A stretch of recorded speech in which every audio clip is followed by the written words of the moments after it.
the Psycho Squad Gaming Club role-playing episode. This features mature adults using mature language. If that bothers you, stop listening now.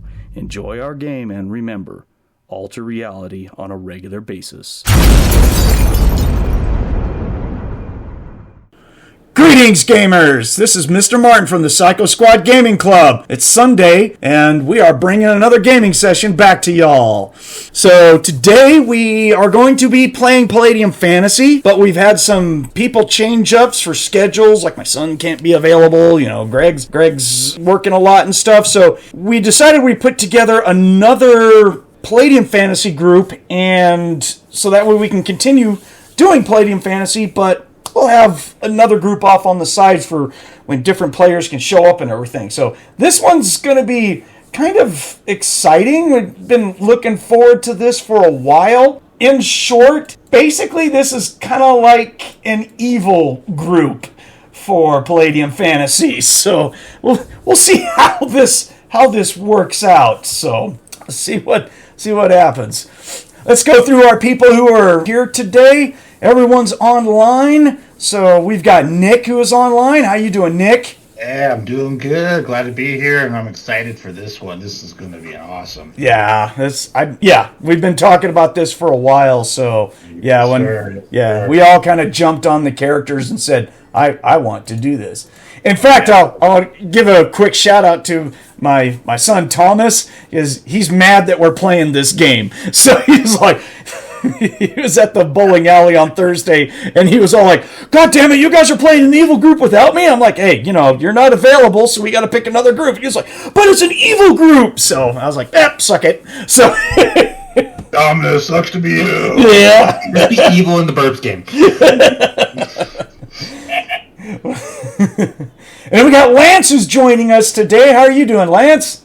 I'm doing pretty good. Sweet, man. Glad to have you aboard, brother. Again. Last time you played was with Star Wars with us, or was it Phase World? One of the two. Both, actually. A little bit of Phase World. Yeah. Life happened. Yeah, that's all right. I'm glad you're here. Glad you got a good character, so we'll get into that. Then, of course, the infamous Catman is on. Monte, how are you doing today, sir? I say to thee, purr. Yes, indeed. That'll work. Is going well? Right. And then Brandon is on. How you doing, Brandon? I'm excited to finally play a character whose sense of morals equals his sense of blood.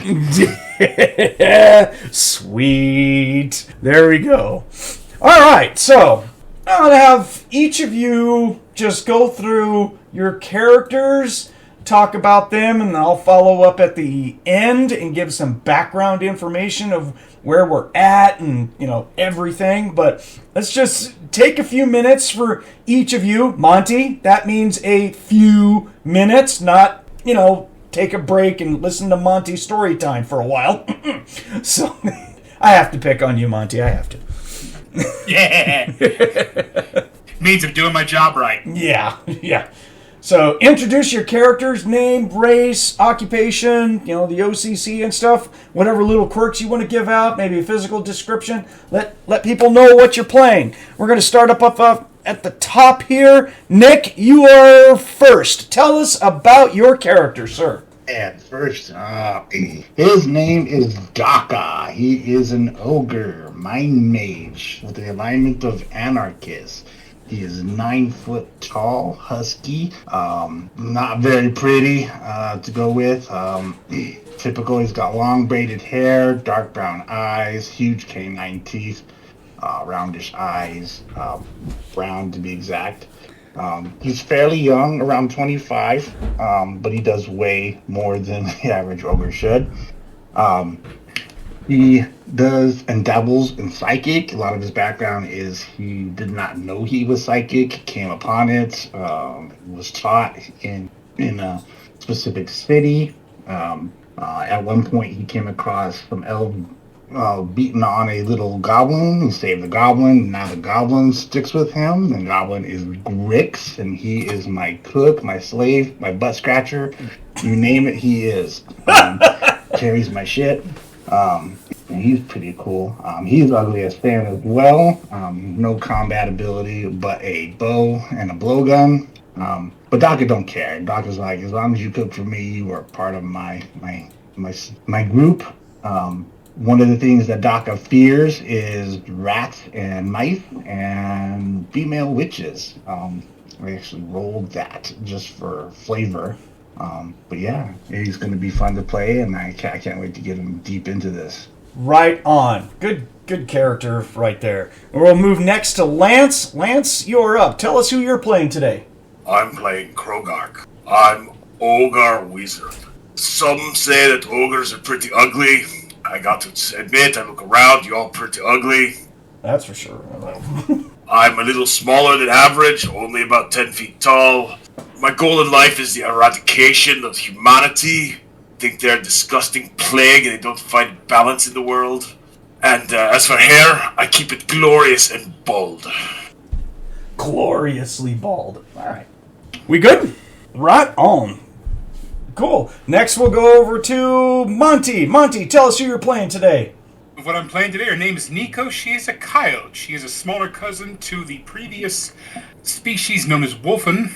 Her personal base is ranger. She has enjoyed much in the way of her life, except when certain incidents had occurred. She developed a natural sense of balance and acrobatics when she was young. She hated getting her fur dirty because she's a natural salt and pepper color, so it's nature like it's dirty. No, it's not. It's clean. It's dirty. She hates getting scrubbed, but she has to keep clean. She was teased when she was young. When puberty hit, she started to grow. And she started to grow. It was enjoyable for her that soon the ones that teased her because she was considered to be an outcast, she was looking equal-eyed, and then she looked above them. She grew quite tall. Her father trained her in the ways of the sword and the bow, and this training was put to a test when an outpost was attacked by an adventuring party of interlopers. Supposedly humans, elves, and dwarves was a mix. She'd been told many stories that humans, elves, and dwarves were never going to treat her species equally. They always saw them as something to be swept aside and kicked around. They lumped us into the pot with other monster races, and nobody would ever... They judged us on what we were and looked like versus what we truly are inside. In the fight, she was hit by an arrow fired from a coward that supposedly tried to do her in while she had her back turned. The arrow, it disfigured her, at least in her heart. She was growing up beautiful, and now she is rather unpleasant to look at. Part of a metal plate on her head, and the only good thing that came from this is the fact that the arrow supposedly awakened some kind of a psychic ability that lets her sense danger to herself. On the downside, one of the biggest problems, it's frustrating as all hell that she has, is that she stutters so badly she can't finish a sentence. It almost keeps her mad 24/7 because she can't communicate like she used to.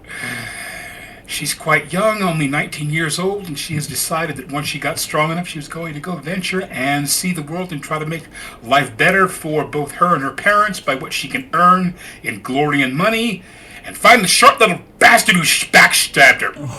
Howard Rand, some bitch. She remembers seeing little short humanoids somewhere ducking his hand up and down and so forth, and then the little bastard ran before she passed out. I find him, and I'm going to fire him over a wall with his own crossbow. Nice.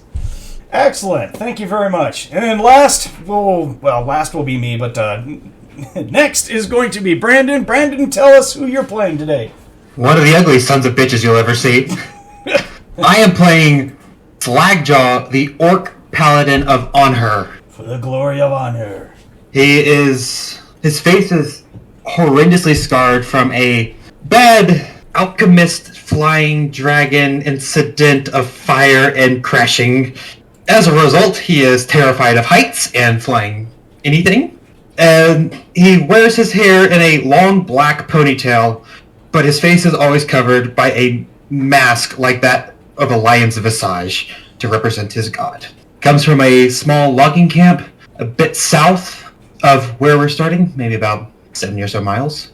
And he now works as a member of the Lion Guard of the Academy of... Oh god, I forgot what it was called.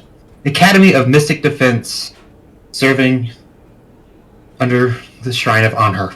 Nice. Okay, So that's going to be the primary characters. I have a character that will be playing with us as well. I am playing Thonn. He is an orc warrior monk, and he is a physical monstrosity, but as far as beauty goes, he got hit by every branch of the ugly tree he fell down. Actually, I was fighting a beast dragon, and the head with the fire I parried with my face. So, but he wears it as a crown of achievement that he fought such a creature and lived. So he doesn't hide that he's ugly. He knows it. But he's basically an orc that's built like Brock Lesnar. He's insanely large and fast. So I have on here that he's 6'8" and 380 pounds. He's just a behemoth of an orc. What else about this guy? Yeah, and he also was trained at the Academy of Mystic Defense. He believes in worshiping Anhir, the Slayer of Enemies, and the Paladin and I know each other. We grew up together in the temple, so we hang out all the time, and we're kind of like believers of Anhir, that when we go into battle, kind of like orcs of 40k or something like that, we believe in the war. Exactly. So, all right. So there's all of our evil characters. Let's get some background on where we are at so we can get started, gentlemen. So, we are going to be starting in one of the southern coast cities in the Yin Sloth Jungles, but it's going to be out on the Orcish Empire side, the western part of the coast right there, and we're going to be starting in a very large city called Caer Honogoth, and it is one of the major orc cities out there. This city has got docks, has its own navy. It's freaking huge. It's ran primarily by orcs. Has around 85,000 population, and 70% or 80% of that is orcs. Next is all ogres, trolls, goblins, and stuff like that. And there's roughly around 30,000 slaves. That's not included in that original 85 grand. So you have to be a citizen to operate in Caer Honogoth. So all of us are going to be citizens of Caer Honogoth. Either you grew up here, or you used to live here, or, well, you live here now. Let's put it that way. All the characters are here in Caer Honogoth now as a citizen. So let's see. What else can we put out here about our city? It does have a standing army and militia and cavalry and security. Laws in Caer Honogoth are basically, if you're caught doing something overly evil, cops don't even talk to you or anything. They just kind of beat you up and throw you either in the slave pens, or you go to the gladiatorial arena to prove your innocence. Or if you're fighting against someone, you can do a duel in the arena. So, even though it's an evil place, but it does have very much a lawful society. So no one really, you don't run around as a necromancer just casting spells and disintegrating everyone. You will end up not being part of the population anymore, one way or another. See what else? So when you're saying they're okay with evil, are they okay with us unionizing? Yes, they have a union. It's called the Army, but gotta seize the means of production. Yeah, it's a very huge walled city with catapults everywhere. Has 2 big tunnel entrances that go underground for mining and everything. Has large fields. Has a huge dock that is maintained by the Royal Navy. Yes, that's right. The orcs have a Royal Navy there. They have a governor system, and a lot of buildings that are inside kind of surprise you after I was reading it. They actually have an amphitheater for music. There's several museums, a library, a theater. There's also a College of Magic and an Active Magic Users Guild here. That should make our wizard very happy, considering that's probably where you're from. So, at least for right now. That's where I still am. I go to school. Well, I'm done with school there, but, they haven't kicked me out yet. Yeah, well, they won't kick you out as long as you got money. So, they have the arena, gladiator pens. I'm sorry, go ahead. Pay those student loans off quickly. Yes, absolutely. They have, of course, there's taverns all over the place, weapons places, stores. Yeah, there you go. This city is huge, and that's where we're all going to be starting out at. There was something else I needed. Oh. The official religion in this city is the primary worship of Yin Sloth the Terrible. The secondary god that is worshipped primarily in Caer Hanagoth is Lopnol the Red God. Those are the two biggest temples. There is another academy, like myself and Brandon had mentioned. There is the Academy of Mystic Defense. That is set up to Anhar Thinnis, the Slayer of Enemies. He has a temple there. The Orc Nation likes him. They're like, he's a lion type guy, but the thing is, he's a big warrior god, and he trains everyone and helps out with the militia and the army and stuff like that. So there is a small temple to him also in the middle of the city, and he's well respected, and anyone who's a warrior really likes the worship of Anhir just because of that's what he does. So that's the city. Just if you're a human and you have citizenship in Caer Hanagoth, you've proven yourself. So if you see a citizen who is other than a monster race, then they've earned their stripes and they're allowed to be in this city. So if not, then they're considered slave stock, and slavery is a thing. Obviously, we got a goblin slave with us, so and act up. If you kill as long as the slave is yours and you prove it, you can pretty much abuse and beat your slave to death in the city. The police don't care. They may question you, going like, "Is that yours?" Show your papers, and they're like, "Oh, dumbass," and then they'll kick the slave and move on. So. But Grix is not particularly a slave by paper trade. He's just a slave by his own demise, his decision, because I saved him. It wasn't, hey, I'm going to buy you, you're not my slave. Yeah, that's fine. That's cool. Well, yeah. You better get them papers. I can help you with the legal forms. Oh, dear God. So, yeah, however you want to do it. I was just giving out examples of what happens in the city, so.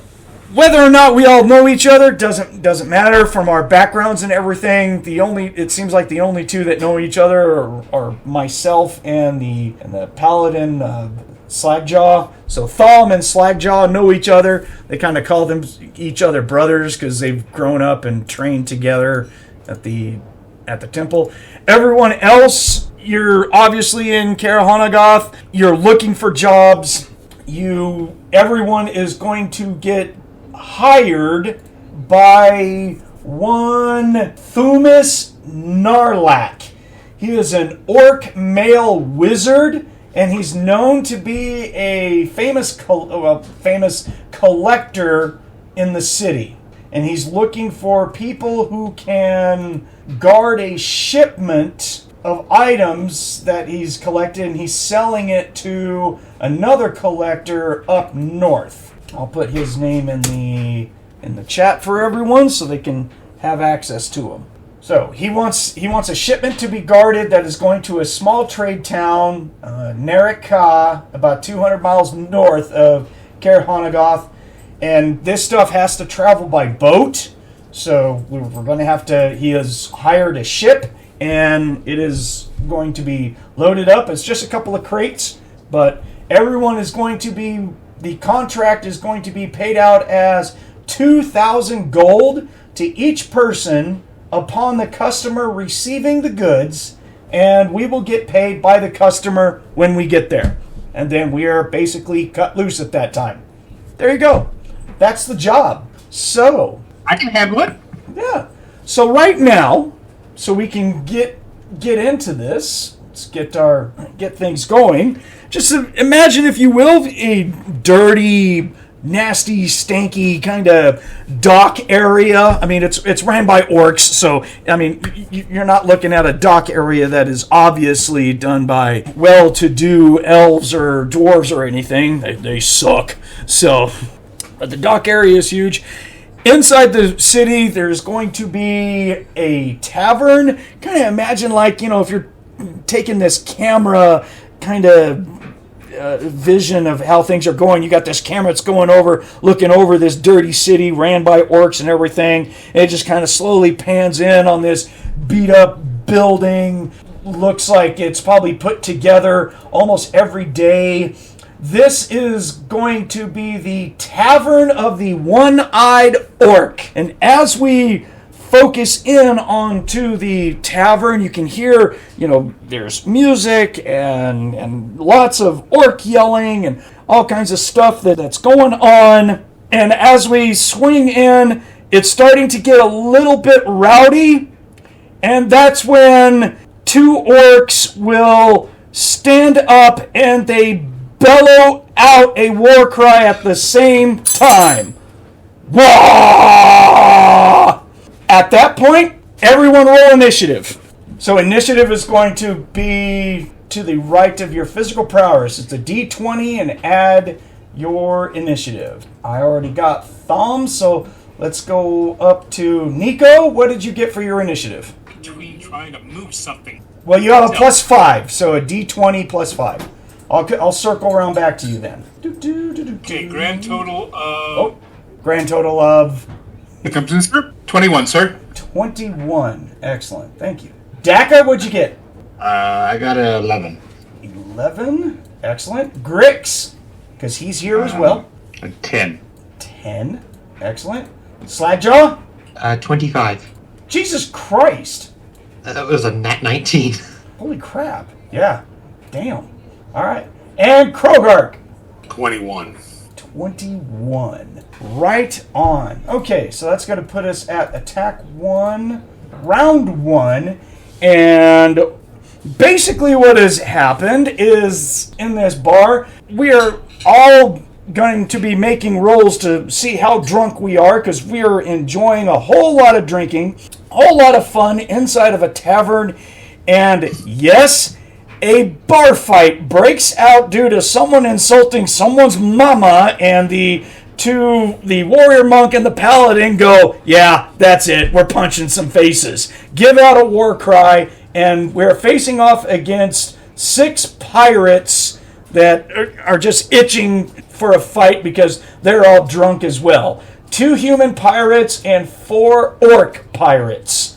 That's what we're facing off against. Now, you can be in armor all you want to. You can have your weapons with you at all times. Just remember, this is a bar fight. If you start whipping out weapons and wholesale slaughter and stuff like that, I may have to ask you to make another character, because you're probably going to get arrested and tried for murder and put into the stockades or something like that. So, yes, we're evil, but, have some sensibilities about a bar fight, guys. So, this isn't the lands of Ayus and D&D, where it's just like, we just kill indiscriminately. So just keep that in mind. It is a bar fight. So, starting us off is going to be Slagjah. Your turn, sir. Your first action. I'd like to try to grab somebody. Okay. All right. You're just going for a grab, not a punch or anything? You. Yep. So, all right. Yep. Standard strike. So, D20 plus your strike. Just roll it as if I'm doing a bare hand attack, so... Yeah. Plus... What D20? There it is. Yeah, I see. +3. Go for it. That's a 6. Well, technically, it does hit. Who are you trying to grab onto? Pick a pirate, 1 through 6. Or if you prefer a human, 1 through 2. I'm going to roll a D6. Go for it. 1. 1! Okay, so pirate number 1 is a human. So you're going to grab at him. He's trained in a hand-to-hand because he's a pirate, so he's going to roll a parry. And he's going to get a total of a 19 because he rolled a 17 base. So you go to grab at him, and he does the martial arts butterfly parry block. And he's like, no, what are you doing? He's like, You don't touch me like that, you weirdo! You don't talk about my mama like that. So there we go. Nikko, you will be up next. What's your first action? Monte, are you on? Did we lose him? Try and skip him for right now. If he comes back, he can take his turn, because I'm not going to guess what his character wants to do for the very first bar fight and introduction of characters here. So if he comes back on, we'll rotate around back to him. So next is going to be Krogark. How close together are the pirates? Are they kind of clumped up? It's a bar, and it's very busy. You're going to have one hell of a time grabbing only them if you start casting magic. Well, I think it sounds like a perfect time to start with a cloud of slumber. Yeah, as long as the magic isn't destructive, you can do what you need to. Oh, Monte said he had to take off for a second because of a medical break. Just like... Yeah, I'll come right back to you, Monte. Let Lance do his thing, and then we'll zip back over to you. So, okay, so the slumber, right? Yes. Okay. It's a 6-meter cube. Oh my goodness. So you're going to be grabbing a whole lot of people. Yep. More than likely, you're going to be grabbing us, because we're all right here at this same table. But you won't be fighting. But I want to fight. Make you resist. Damn it. Okay. It's the same as the Cloud of Slumber for Air Elemental Magic Level 1. So 221. Yeah. 20 foot by 20 foot by 20 foot cloud. Dude, all of us are making saving throws. Every single person in this tavern is basically making a saving throw. You're just going, pow! Howdy, people. How are we doing? Jesus Christ. Okay. Wow. Service, the bartender in the week's going to be out. Ooh. Woof. All right. Well, let's just start it off. Every one of us are all going to make saving throws versus spells. Go ahead and roll it. You need a 6. Oh boy. Yeah. Your base is a 12. If you have any bonuses, it's right there on saving throws for your characters. And if you fail it, you immediately fall asleep. So, Thonn has a +3. And I get a 17, so I got a 20. I'm just coughing. I do not fall asleep. Oh, thank goodness. That was the last thing I wanted to do. So while everyone is rolling, I will make rolls for all the bad guys. Let's see here. Pirate number 1. Oh, he is awake. Pirate number 2 falls asleep. Pirate number 3. He is in orc sleepy time. Oh, God, he failed it too? Alright, that's, Oh, he rolls a 1. He breathed so deep, he's like a comatose. Alright. I need a soundboard sound effect for like this huge fart. And, okay. I think I was going to make that joke. He makes it. Alright, so as far as the bad guys, there is only 2 pirates who made the save.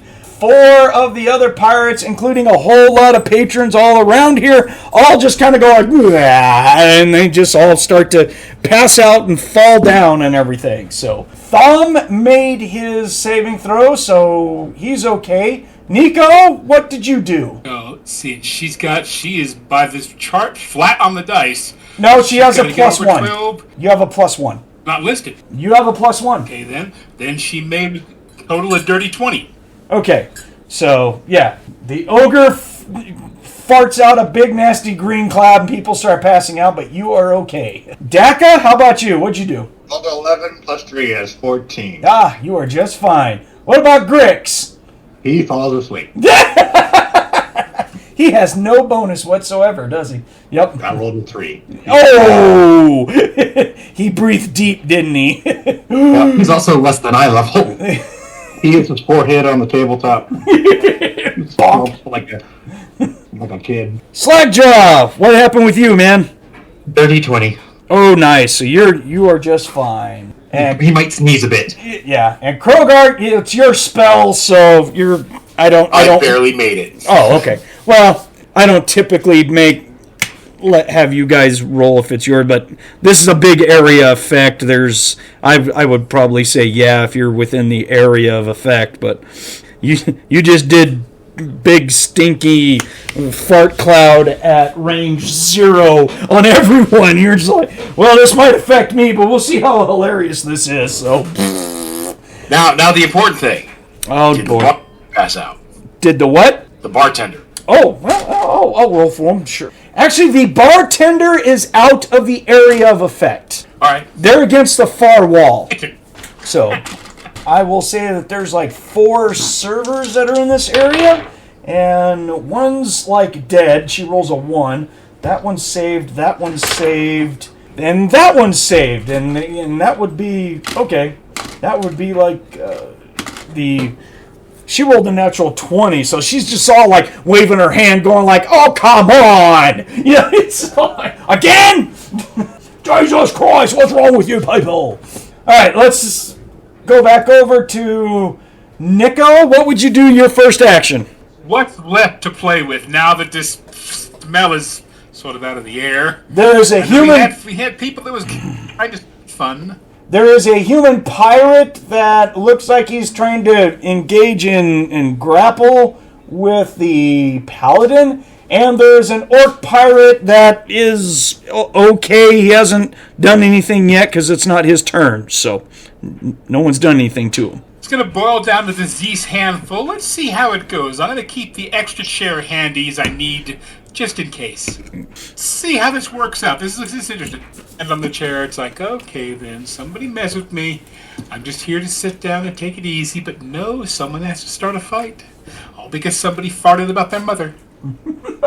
So you're just choosing not to. Your action is basically just to sit there with your drink and kind of chill out. Is that right? Just watch and see what happens. Since the fart cloud made most of the majority asleep, it's like this ought to be amusing. Let's see what happens next. Yeah. So let me go back because we were supposed to do this. Slagjah, real quick, give me a saving throw versus lethal poison. Yeah, you're rolling to see how drunk you are. If you fail a roll, you are going to be pretty drunk, basically. Okay. It's just to see how much have you been drinking. Nat 20. Oh, yeah. Whatever you've been drinking went right the hell out of your body when the fight started. You're like, So you are just fine. Nikki and Krogark, I need the same saving throws from both of you. Monte, you have a +1 to your lethal poison. And Krogark, looks like you have a +3. 15. Okay, so you're fine. You got over a 14, you're okay. Yeah, but it's alcohol. I got a problem with alcohol. Oh, shit. This is true. You do have a problem with alcohol. I rolled a 5. But weakness. There's a reason why There's a reason we're farting. Yeah, you are pretty pissed drunk, dude.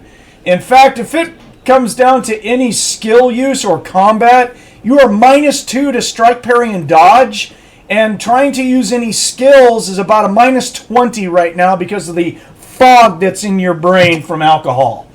You barely got out this spell, basically, so... So basically, I got the spell out, then I chugged it, and that was a bad idea. Yeah, well, yeah, okay.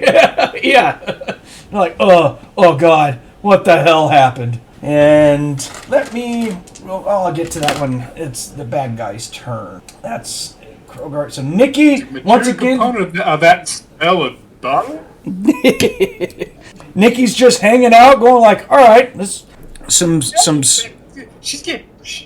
What happened? This is like people are now unconscious, thinking, let's see, I could pick his pocket. He might have a purse. Yep. She's taking a mental note. She's also pretty sure the bartender's up there next to a chalkboard, marking, okay, buy a new chair, buy 2 more mugs, a table. Pretty much, yes, yeah.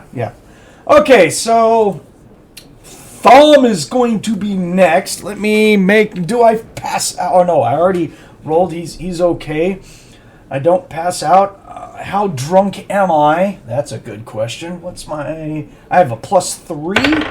I roll a 5, and a +3 is an 8. I'm kind of shit-faced. Oh, good.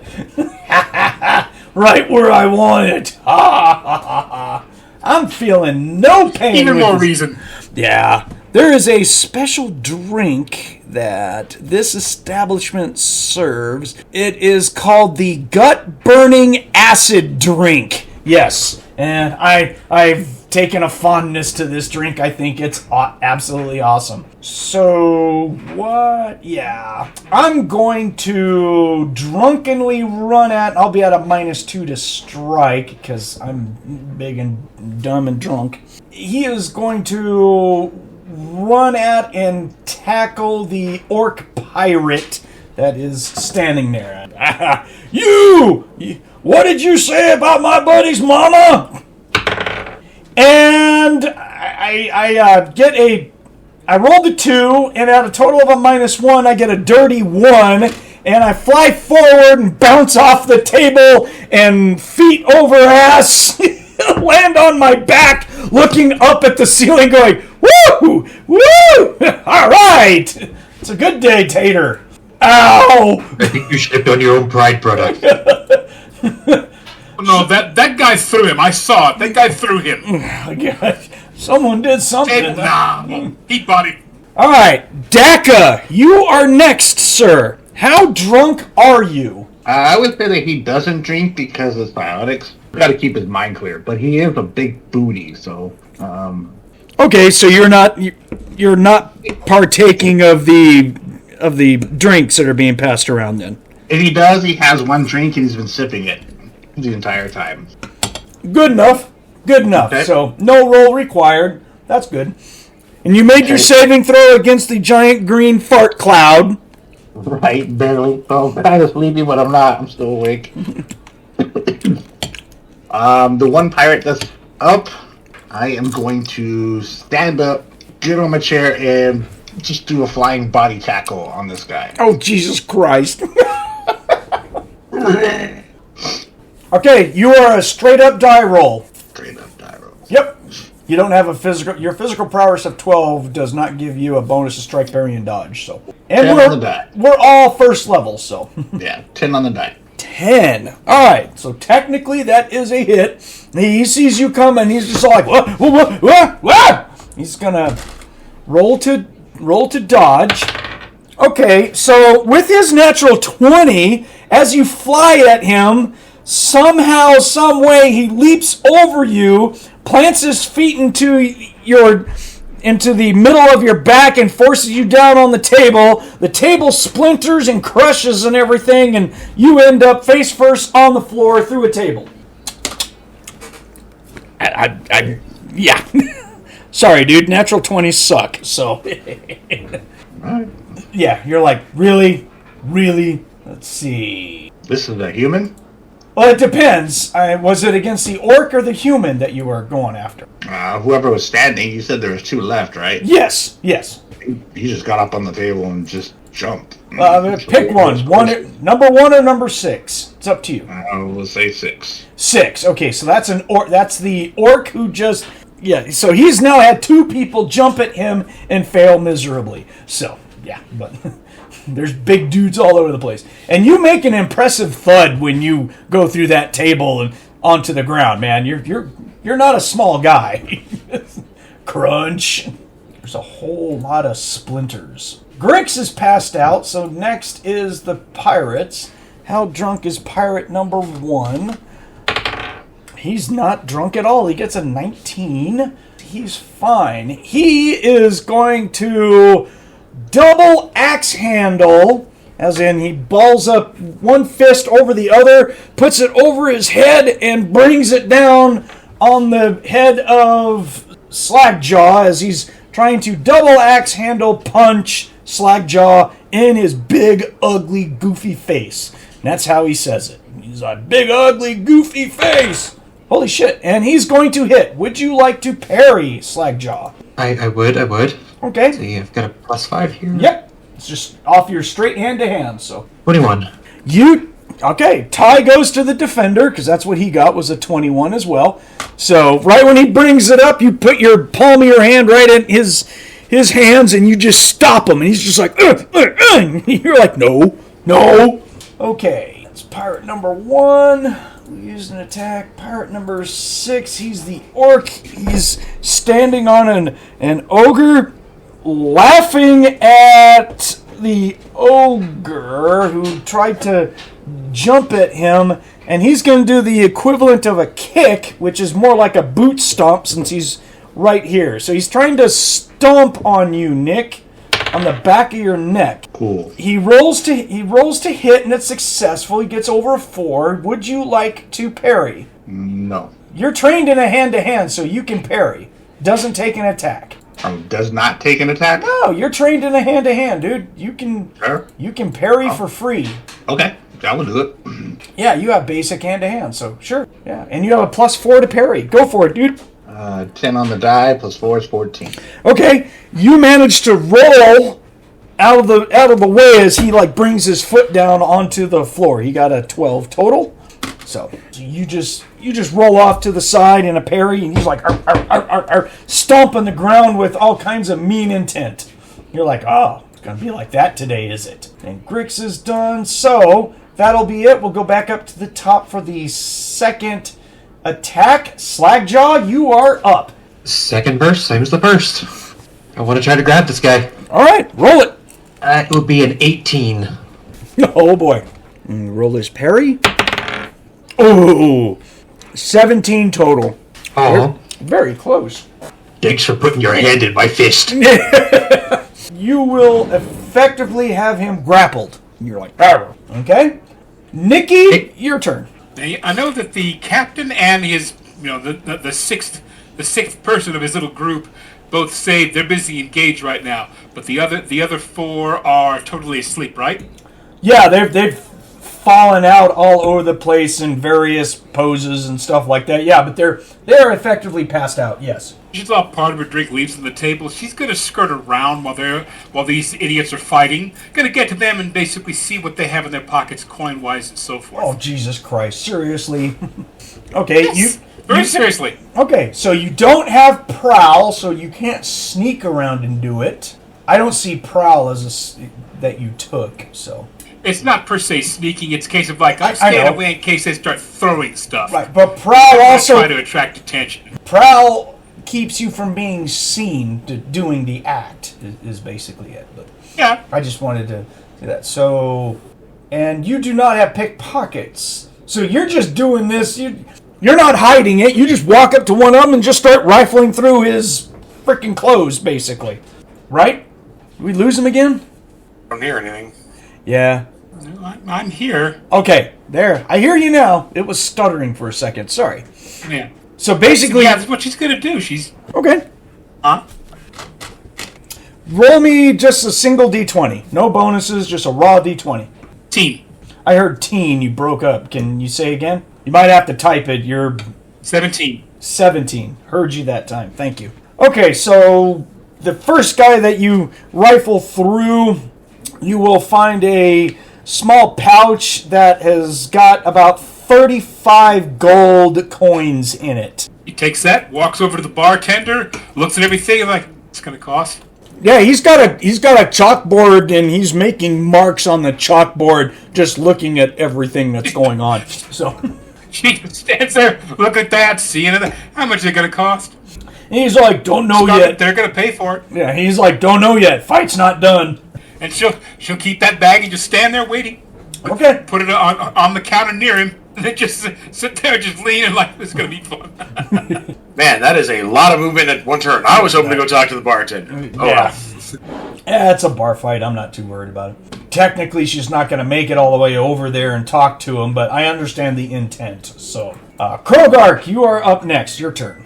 Well, I am very drunkenly going to make my way to the bartender because he and I have business to discuss. Uh-oh. Yeah, if you're just using the movement, you will be able to get up to him and hold the conversation. Because very drunkenly here going to be like, I deserve compensation because according to the statutes of Krogark versus Magtub, I limited the damages in the bar fight and I need drinks. Wow. You said a -20. I mean, what? Yeah, did you make a roll for your law? Just to see how well you... Oh my god, that's going to be horrible. Yeah, like I said. Holy crap. Well, make the roll, dude. I mean, you never know. You may roll something... I rolled a 12. On a percent? Really? Nice. Yeah. Nice. So actually, you know what you're talking about. So that's fucking hilarious. All right, roll a percent for the bartender. Okay, all right. Yeah, he just looks at you and he's like, you city lawyer, and then he just kind of has this, head swivel thing, like, God damn it, kind of thing. And he's all like, fine, and then he brings up big old cask of their local strong but cheap mug, and he just pushes it towards you, and he just says, for the city. If you don't like, I can wake him up. Got any blue paint?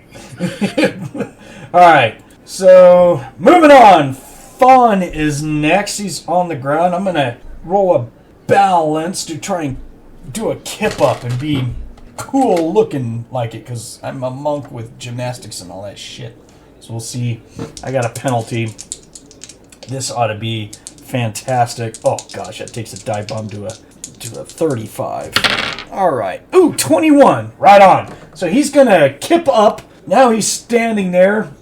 He's going to do a fancy light kick at the orc who is right next to the ogre. I'm like, nah, I'm gonna kick this guy into the next year.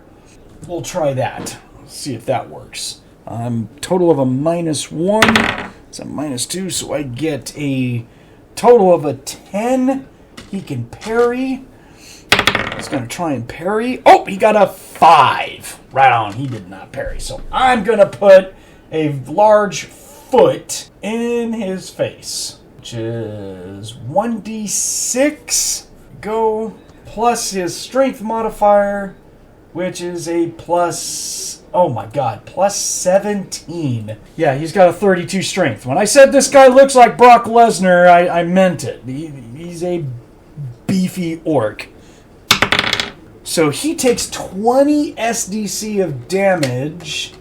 He's wearing armor, but it's... Actually, I will go right over it because it's a 10 AR, so thump. Kick this guy square in the chest. He's going to back up looking at me with big old wide eyes like, holy cow! Looks like he's starting to form a bruise in his upper chest area. He's like, oh god, that was horrible. We thump him. Next, we're going to move on to Dakka. Okay, so I'm on the ground, and this orc is right above me still. Well, he's a couple of feet away when he took the kick from Thonn. Okay, get on my feet, and I'm gonna spear his ass. Right on. And when you're saying spear, you're talking about the like WWE kind of body spear thing. I take it, right? Yep, I'm doing a Dion right here. Oh, nice reference, my friend. Very nice reference. The Dion approves. All right, straight up D20 for you, sir. 15 on the die. A 15. That'll do it. And it's going to hit him because he does not have the attack to be able to dodge out of the way of your spear. So you will easily spear him. I'll say this is a body block, so it's a D4 plus your PS damage bonus. Give me that roll. 2 on the die, 7? So 9. Okay.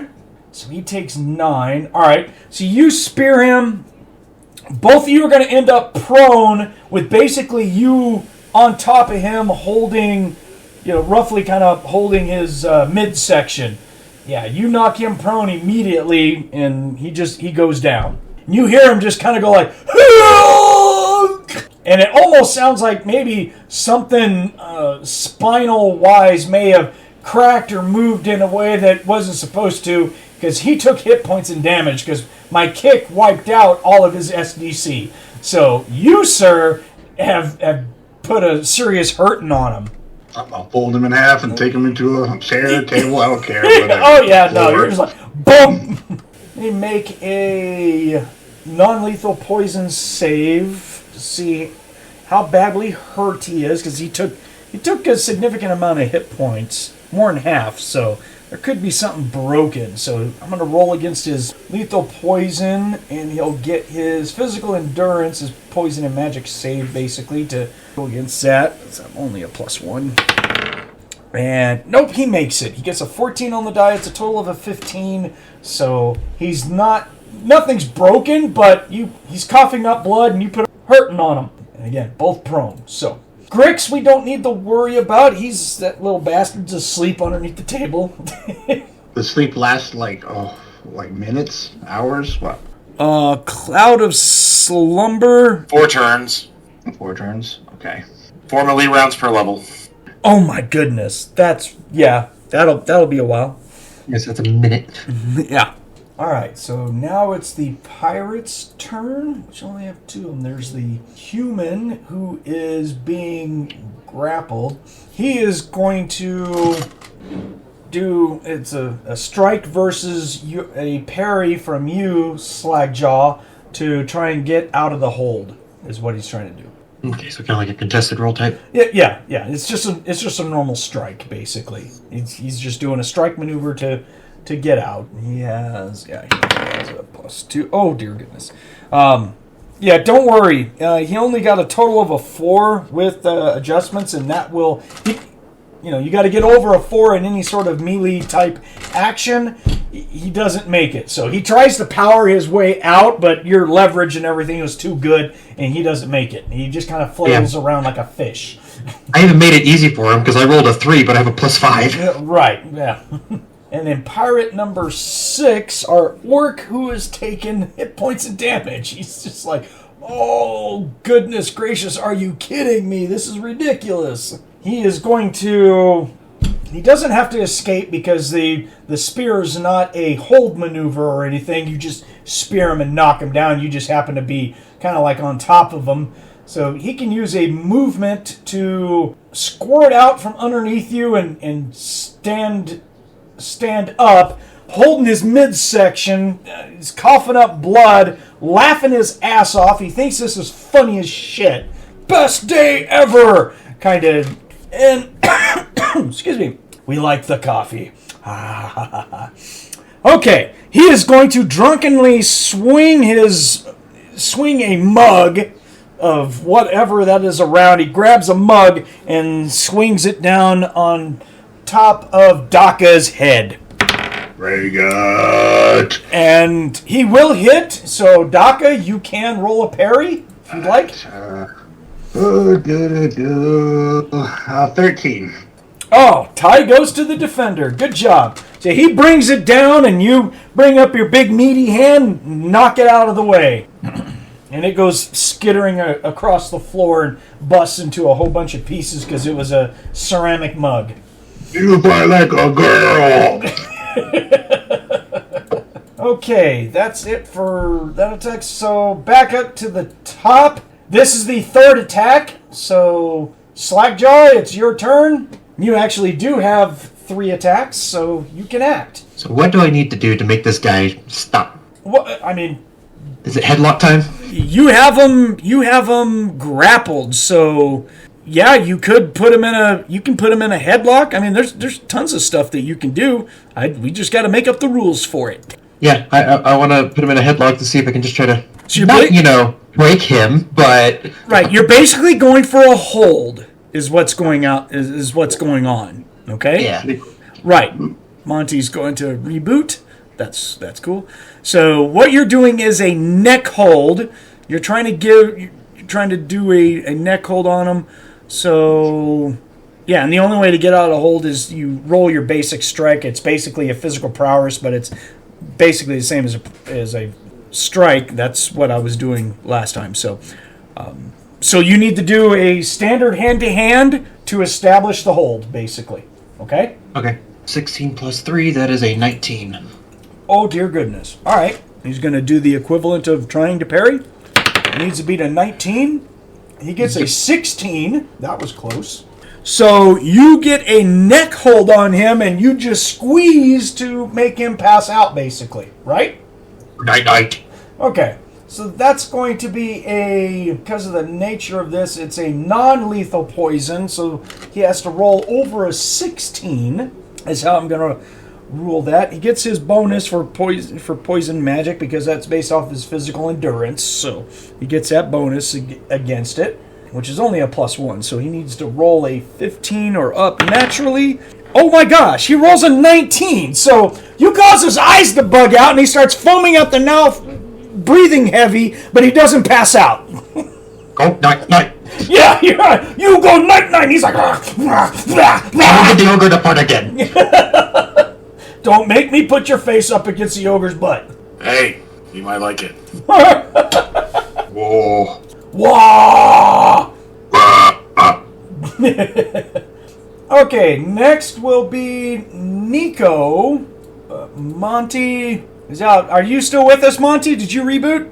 I see him in the chat, but it may have just hung up on him or something. I don't think he's back on. Shows him on. He's just waiting anyway, so move on. Krogark, your turn, sir.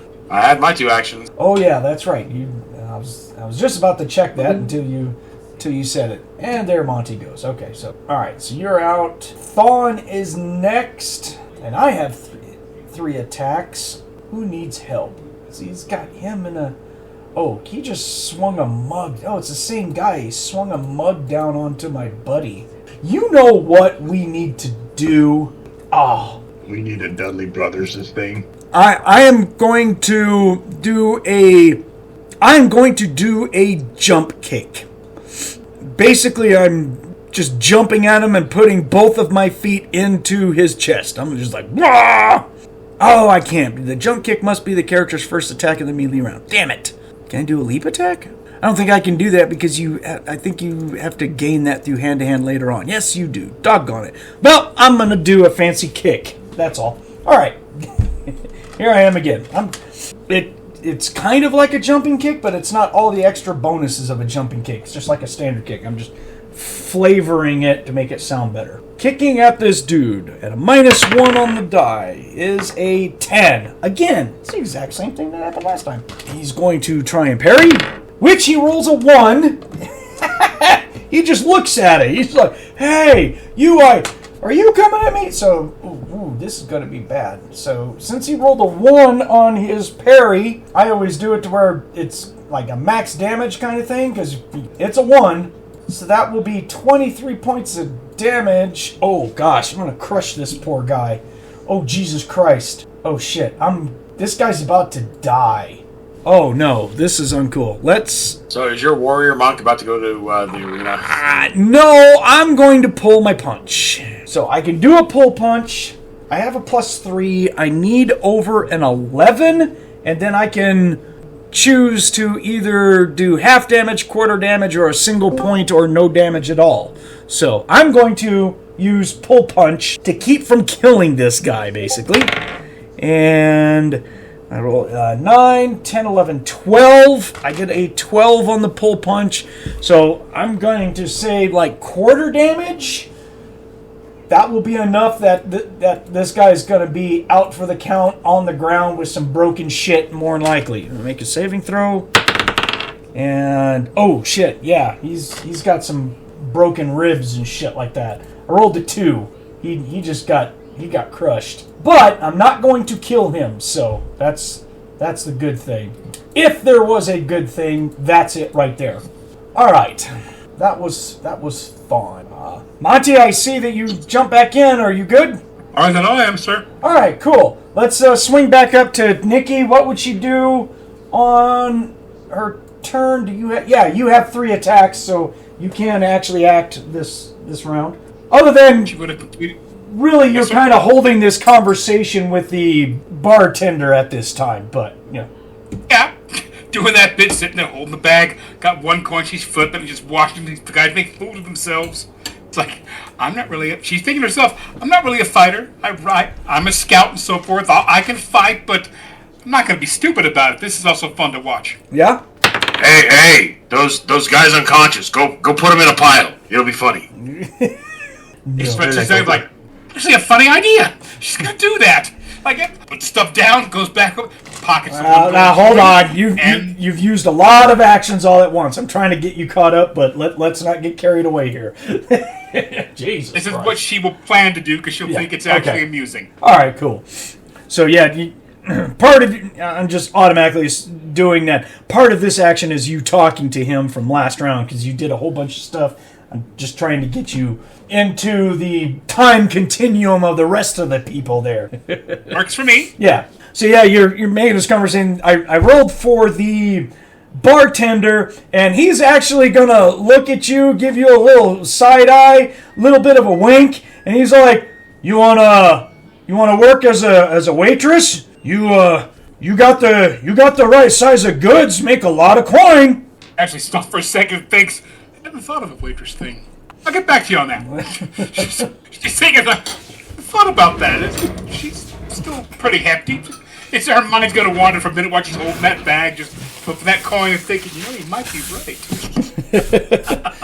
Well, you said that you grew. You said that you grew, and we know your type of characters. I mean, you got the typical Monte tracts of land, right? Very big eyes, right? Very big eyes. Yeah. And so big you have to hold your bow horizontal. Yep. My understanding, her species doesn't normally get that tall, does it? No. Yes, tall. No, that's what tall. Totally what we were talking about. Like tall. Yeah. She grew. She's over 7.5 feet tall. She's a coyote.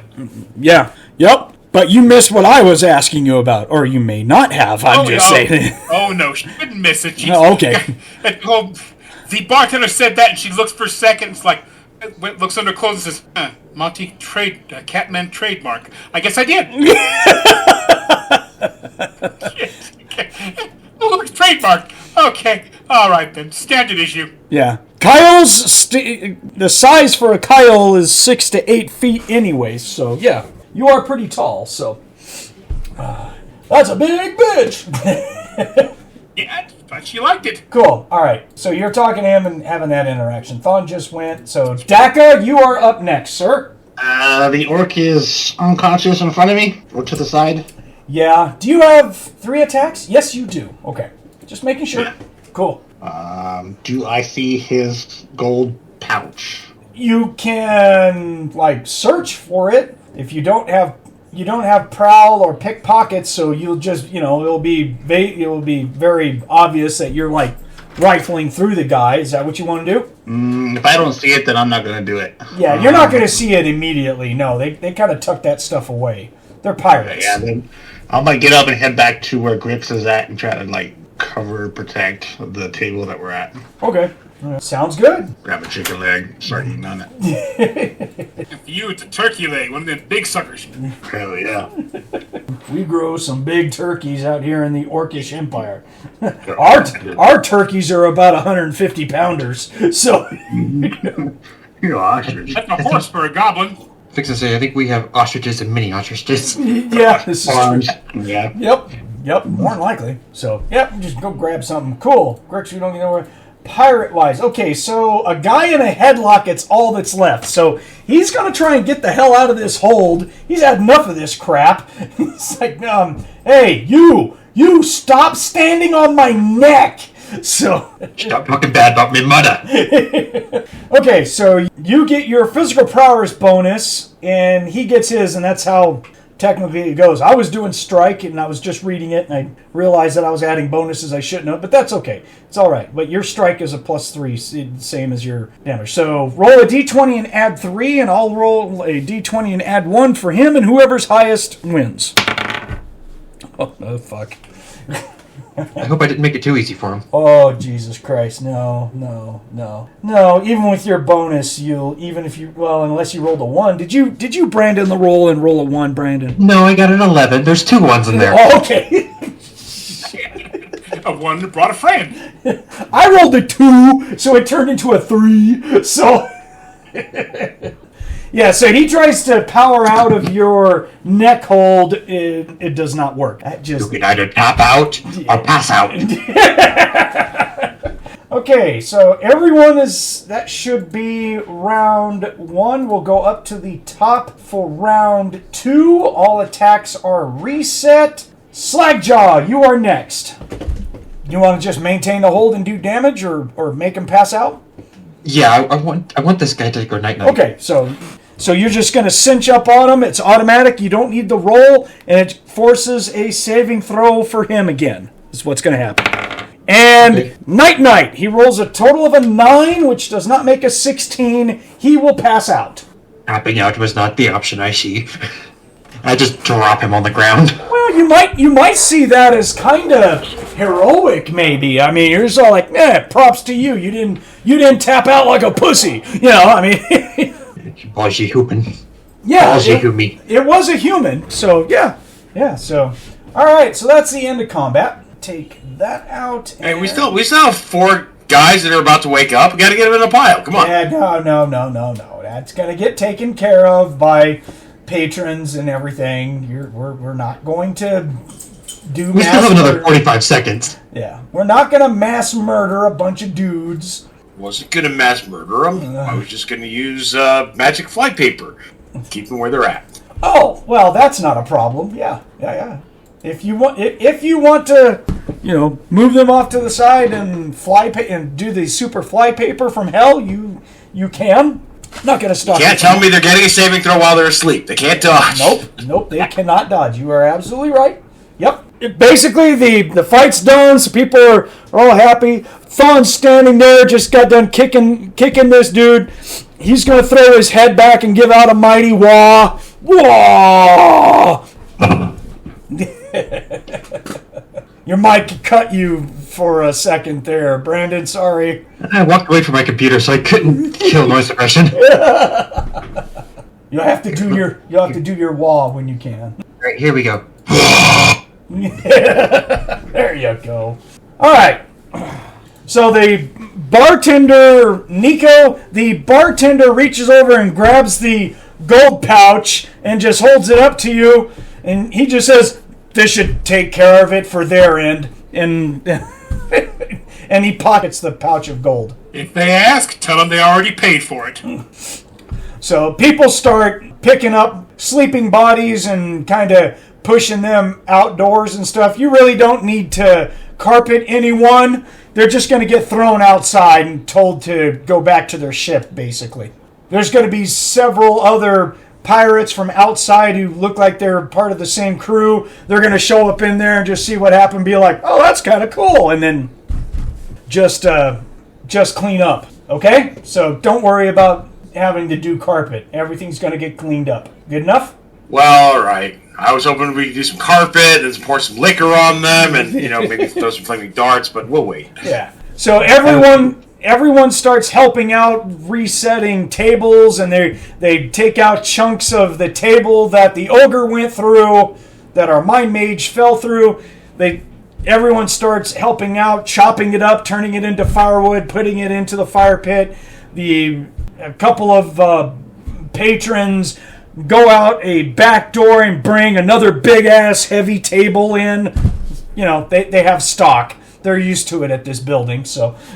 And then everyone kind of cheers and the drinks start to flow again, so... Yay! Several of you will notice that there is a human male sitting at the bar. He's dressed like a pirate. He just has this air of command about him. He's got that MA, the mental affinity, where you can just tell he's like a natural leader. You just see it in his face. He's just sitting at the end, sitting there drinking out of a metal mug and just kind of nodding. And you'll see a couple of other pirates who come walking in who are not part of that fight, but obviously, again, are part of the same group. And they come in, they're all laughing and everything, and they'll go up to the guy and slap him on the back, and they're all like laughing. And he's got a big old red, bushy, freaking beard from way back, mustache beard, all kinds of. He looks gruff, and he's just kind of nodding his head like he's laughing alongside with them. So, all right. So we're going to get set up at our table again and continue with food and drink? Drink! Yeah. Plan. Yep, Thonn sits down and he's just looking around. He's like, "That was great. You made Humi pass out, brother. Good job." Gives you a thump across your chest with his forearm. I gotta respect that guy. He didn't push you out until he passed out. If he didn't pass out, I'd buy him a drink. But I'm not buying a Humi a drink. But at least he hung in there. Yeah. If he was still awake, I'd let him see my face. Thonn will look over at Dakka and point at him with his mug, going like, "Good job, dude. You fight big. Awesome."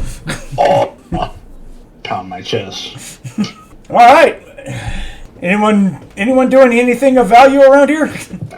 Eating, trying to wake up Grix, maybe slapping him in the forehead a few times. Everyone's going to have to take gold off. I'm going to leave it up to you on how much gold you're going to take off. But the drinks, if you are drinking the hard stuff, which is the gut-burning acid, that is 3 gold per mug. If you are drinking their strong but cheap ale, that is 2 gold a mug. And if you want food, that's about 2 to 5 gold depending on how much you are going to consume. So, And gold. Now, what did he give me as far as what? I'm sorry? for my legal check? My compensation for stopping the bar fight or minimizing the bar fight? He gave you a free drink. All right. Well, I know how well I hold my liquor, so that's probably going to be about all I can do unless people are going to start carrying me out. Yeah, he basically just bitched about you being a city lawyer, and he said this one's on the house. And Fair enough. yeah, he hasn't asked any of us for compensation because he pocketed 35 gold from one of the pirates. He figures that's good enough. So he's got a hookup, you know. So we'll all just kind of hang out at the table and eat and drink. I'm going to take 10 gold off of myself because I know how messed up I am. I'm going to want something to eat and drink. So I'll take some gold off. So everyone just adjust a little bit of gold off your character, what you feel that you drank and stuff. So appreciate it.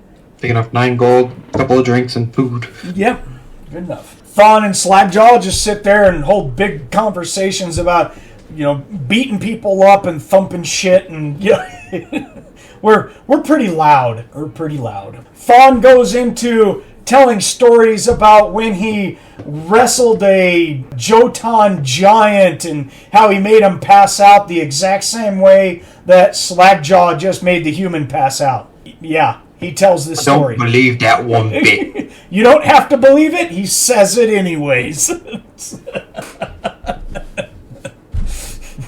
I don't care if you believe it or not. I'm saying it. I tell stories. They're good stories. So, yeah. So, Not necessarily true stories. truth is in the beholder of the one that is telling the story. I'm telling the story. It's true. I had him deep cinched in underneath his neck. It's a long story, but it's a story nonetheless. So everyone else is just hanging out and having a good time. Sounds like our wizard is probably 3 sheets to the wind already. So We're just wearing less clothing, and you should all be getting afraid. oh dear God. Oh no. It's at this point in time I'm going to start asking for some blue paint, and anyone should kind of make a dice roll and see if they've read the news recently. I'm just saying. Oh no. No. Alright, we're not that drunk yet. Oh my goodness. Cool. The 2 orcs are having it up. Monte, what is Nikko gonna do while we're all getting shit faced? Well, the wizard's or the mind mage is not getting shit faced. He's just having a good time. I saw that he said he was back. Monte, you there? Is your mic in? Hello, Monte. Doggone it. Oh, he said he's probably not back yet. I'm talking to nobody. I'm talking to myself. I'm not crazy. You guys are crazy. I'm fine. Hey, what about you and yourself? Are they fine too? Who is that? Your goodness. Voices in my head said otherwise. Okay. Maybe telepathy in your head. Yeah. Make you talking to God. Yeah, well, yeah. I do have telepathic abilities. I am psychic. So after a few minutes, the human, who obviously looks like he's in charge of people, he's going to come over to our table. thump his big metal mug on the top of the table, look at us all, and give a little salute to everyone with his mug and start drinking. Thonn will definitely do a chase with him. He'll be like, oh, okay, hell yeah, all right. Like all doing kind. Okay. Wizard, bottoms up, right, dude? I'm not spending more money. He drinking, I'm buying. But this leather bikini is getting kind of hot. Just saying. Oh dear God! Oh no! No! That's not right. An ogre wizard. Oh, but when it looks this good, it's so right. Who's an exhibitionist? Oh shit! That's not. We don't need a leather-bound ogre package flopping about. You're right. It won't be leather bound. Oh no! Oh no! Ain't nothing us. Do your boys swing low? Do they wobble to and fro? So they say tequila makes your clothes fall off. So he drinks and sets his cup roughly down on the table, and he says, "You trounced my boys rather well. Good fight, well earned." And he points at the wizard. "Thank you much for not letting it get out of control. So remember, my ship sails at first light tomorrow morning. Be on it. It's Dock 4. The ship is called the Hairy Spider. We'll see you gentlemen in the morning." And then he'll stumble out with the rest of his crew. Okay. Kind of glad now I didn't set those guys on fire. Oh, it just means I might get another wrestling match with that homie. Is this a bad thing that we just beat up his crew? They started it. I don't think it's a good thing. It'd probably be worse if we lost. That might be bad, yeah. Uh-oh. Yeah, I don't think we'd want to pay a cut. So, Nick, you get Grix. I mean, he finally, you'll be able to slap him awake. Come back, Grix. Yeah, he's just kind of looking around, just, doing the whole what I missed kind of thing, Maybe he's kind of glad he missed it. There was an awful lot of big dudes flopping around, landing on people. He's like, I don't want to be pancaked. I'm good. So, all right. So for everyone, we're pretty much just kind of hanging out. Is it okay if we just zip to tomorrow morning, or if there's anything that you guys want to buy last minute with whatever coins that you have, you certainly can do that at that time if you want. There is a... Where is it? There is a place that is called the Citizen Store. It's a very large general store. It's actually run by the city. It's a government building. And if you are a citizen, you can get any sort of normal equipment for half the cost because you're a citizen. So if there's any sort of adventuring gear or whatnot that you want, go ahead and grab it out of the book. Put it on your character sheet and just spend half the gold for whatever goods that you buy. But it's just for equipment, not weapons and stuff. Weapons and stuff like that is completely different. So if you guys want some last minute stuff, you can feel free to go get it. Yes, Monte, that is correct. Monte, did you hear me say about going shopping? Are you back on? Yes, I did. Oh, yes, I did. Okay. I was just typing and it's like, okay, I heard that. It's like, heck, half price, always good half price, save on coin. Right. So I didn't hear the time when we leave. I just know we're supposed to be leaving and don't miss the ship. Otherwise, you're going to be standing on the dock looking stupid. He just said first light. He said at first light we're leaving. So other than that, we'll just all do our stuff, go hang out, get ready, have our gear ready for the next morning. Unless there's anything special that you guys need help with or to purchase, let's get that out of the way. Is anyone looking at buying anything before we leave? I'm going through the stuff right now. Okay. Page 273 for those who don't know of the second edition. Yep. There you go. Page 273. He got it. So if there's anything you guys want to buy, now's the time. Half price is half price. Yeah. Heck yeah. Oh, okay. Okay. So a hammock is 20 gold for a man-sized one. If I just double that for ogre-sized one, is that cool? Yes, absolutely. Yes. I have no problem with that. Yeah. Do like what we used to do for Battle Lords. Everything that's sized for Ram Python is double the cost. That applies here. Is there any equipment that I need with Thonn? I probably should, because I've got these skills and I don't have kits to work on stuff. I need a leatherworking kit and some tools for doing field repairs, because I've got leatherworking, general repair, and I have field armor.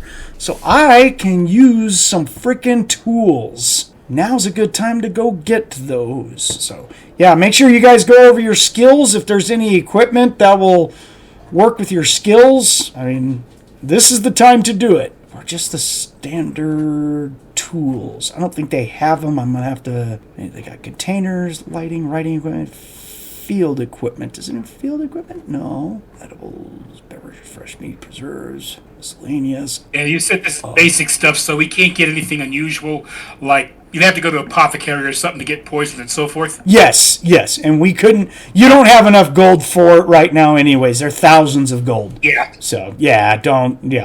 And the thing about it is, would this place... It still would be the apothecary. Would this place carry, like, small glass vials? Something that I could use to collect it if I come across it. It'll have containers, yes. Good. Then I'll see about getting some of those. Yeah. For later. Yeah, that's fine. Okay, so... Monte, glass vial, 2 ounces, 1 gold. A jar, Thanks. 1 pint is 4 gold. Is that already halved, or...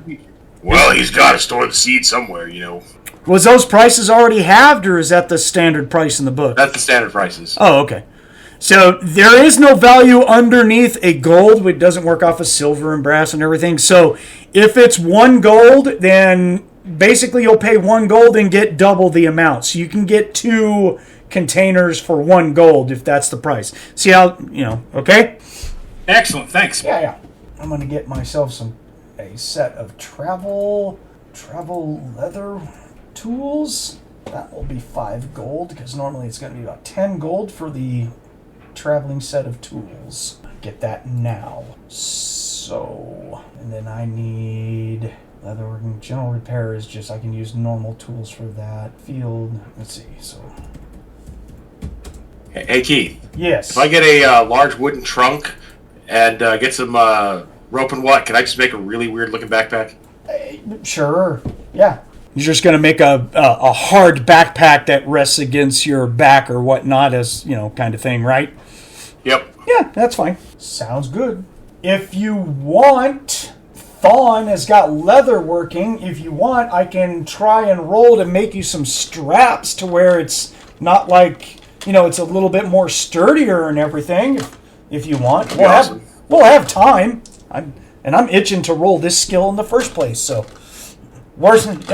for you, the worst case is you have to use a rope. So, is it okay? Yeah. No, okay. Yeah. So I'm going to use my new leatherworking tools, which gives me a plus. It's going to give a +5 because I'm not buying like professional ones. I can't afford those just yet, but it'll give me a +5. I have a 45, so that gives me a 50. I need under a 50. And I get a 31. Okay, so you have some really thick, padded leather straps that have been riveted and fastened onto this chest to where it rides comfortably on you now, instead of just rope. So that'll keep me busy for a little while. I figure I'm not going to be in combat, and I got a physical strength of 26. I can carry shit. Yeah, I hear you. I have a big backpack, but I throw it down every time we go into combat. I'm just like, backpack off! So every time I throw the backpack down, I just look at Grix like, little man, you got this. Watch my shit. Yeah, Grix don't touch it. No, he was just all like, watch my stuff. Not that he don't touch it, is more of all like, hey, little dude, make sure no one runs off with my backpack. Yeah, he'll probably watch it. Yeah. You won't grab it or anything. I don't know you for nothing, so I'm just, at some point, we're all going to meet with each other, and I'll know a little bit about each other, I take it. Maybe Thonn will suggest that we all meet for, meet at one of the inns for a dinner if anyone can afford it. Be a good idea. Okay. All right. My Mage, you want to meet and have a dinner and get to know each other? Sure. Of course. All right, cool. So this is going to be like 15 gold because it's going to be a pretty big dinner. So everyone take 15 gold off your character if you can. You should be able to. A lot of people got bonuses to your gold because of creating your backgrounds as well. You should. 25. You guys should have that. If I didn't give it to you in time, then let me know and I'll tell you how much you should have. Yeah, I just hit the starting 100. All right, Brandon, you go first. You and Lance walked on each other, so. I just had the starting 100. Okay, so double it. You have 200 because of your background. Okay. Okay, Lance.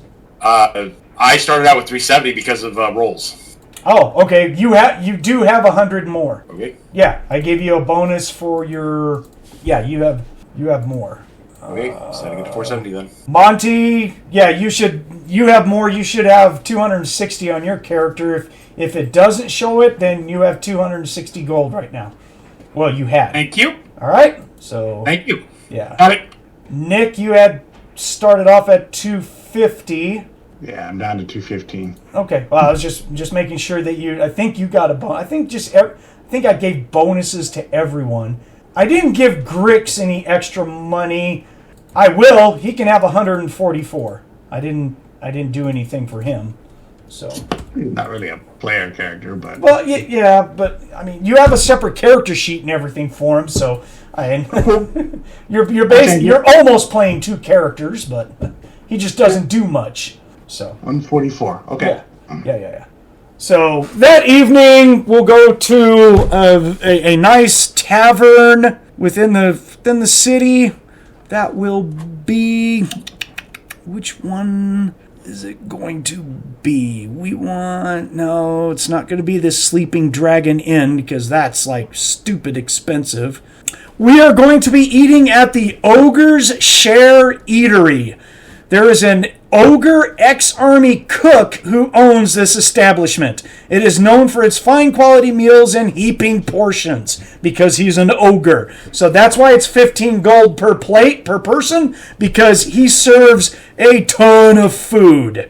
So we will be able to eat and drink well tonight. We can assume that we all kind of share stories with one another. We know some stuff. I will tell everyone that Thonn talks a whole lot, usually complaining about stuff, but he likes to constantly press about being in charge of the group and that it's been put together by the grace of Anhir, their god, that he has been put in charge of this group. Yeah, he's got an issue with that. And he tells some seriously fantastic stories about, fights and beating stuff up and stuff that happened in his life, and it's hard to tell what is real and what isn't with him. He likes to tell fantastic stories. It's entertaining. Yes. Yeah, so. Yeah, the Lion Guard likes to have gambling rounds to see how much BS is going to come out of his mouth. So, those are some little quirks that you guys will get from Thonn. If anyone else has anything, share it now. Okay. I mean, I think Slagjah, being constantly looking around, making sure there's no freaking changelings around. How would you tell if they were? Changelings. Listen, he doesn't like them, and he wants to make sure they all burn in a fiery death. There we go. Dakka hate elves with passion. Don't we all, brother? Don't we all? Well, especially elves. Me like. Oh, they Only good thing about elf is the noise they make when you hit them against tree. We make good friends then. I will tell a fantastic story about beating up a tribe of elves with my bare hands. You great warrior. Now that I believe. Wizard, what do you think about all this? I think you guys are crazy. I would say this time my guy's sobering up, so he's grumpy. He's like, why are we here? Where are we? Why is my... Everybody knows L's are best served with basil and some oregano, and you gotta get it lightly seared. Nikki perks her ears like, I haven't tried elf yet. I wonder what they taste like. Not like human. I haven't tried human yet. I'll make a note. I don't know. My favorite snack is dwarf bone roast. You cut it in half and eat the marrow. That's good. Good. That I can deal with. You haven't eaten Humi yet? Oh, we're gonna have to change that. I said, I'm young. I haven't gotten off the farm until about a year ago. Okie Working on dokie. it. And we're all gonna share what our professions are, so we know what each of us are occupational wise. I assume we'll all share what's going on. Mine Mage. Okay. Yes. I play with people's minds. Brain screw. You not play with our minds, will you? No guarantees. Nah, good enough. Not like I could tell. Yeah, and I'll cast telepathy at fans saying I can communicate this way in your head. Not like a pathy. Yeah, he'll just nod. He'll just nod and look at you and just be like, "Yep, my father have mind powers too. I'm used to it." And then he'll look over at our big wizard and he'll say, "My mother work at the wizard school. Used to that too." Was she a teacher? Do I know her? Are we going to start a fight now because we're going to be talking about our mothers again? God damn it. Do you know her? Gosh darn, you just might because... let me break out my background because I have name and everything. Why is that open? Whoa, that was weird. Don't you just love it when your laptop just decides you want this file to be open? Oh shit, I do. Okay. Demon of Yin Sloth. What? Yeah. Oh, you know what? I have that completely backwards. That's fucking hilarious. My father is a wizard at the school, and my mother is a Psi mystic, and she's a politician in Caer Honagoth. So it's my father who is a retired wizard, and he worked with the military for magical support. So, roll me up just a base percent. The lower the better, basically. Just roll a percent. 68. No, you don't know my father. I'll tell you his name, but you're just all like, meh, okay. He didn't teach my class. Oh, Right. So I'm just all like, my dad Norga, he worked at the thing long time ago. He retired. I have to give a small golf clap to the idea that Mom's a psychic and a politician. Boy, those two go great together. Yeah, she's pretty good at it. It's influential. She could find skeletons in the closets and dig up dirt on people like nobody's business. Well, that's probably why she makes such a good politician. Mom was always good at talking. I was always good at hitting. And then I punch my brother. Just like that. See, I'm good at it. Oi! Or even blood. Bastard. And, punch back. No, that's fine. Yeah, punch back. And then I laugh. Ha ha! Oh, that's awesome. Dutch. For the walls! Okay, so we'll all go our separate ways at night and meet over at Dock 4 for the hairy spider in the morning. Does that all sound good? Yeah. Sounds like a plan. Excellent. So we have all of our adventuring gear with us. Everyone has their backpacks and everything. Unfortunately, Slagjah, the ship is not livestock capable. You're going to have to leave your horse. Yeah, he'll say goodbye to Nata. Nah? Okay. Nata. Nata. Yeah. It sounded like nah. It's like, all right, that's good enough. That's funny. Either or, I guess, if you consider the accent. Yeah. So, but the ship, the ship is a cargo vessel.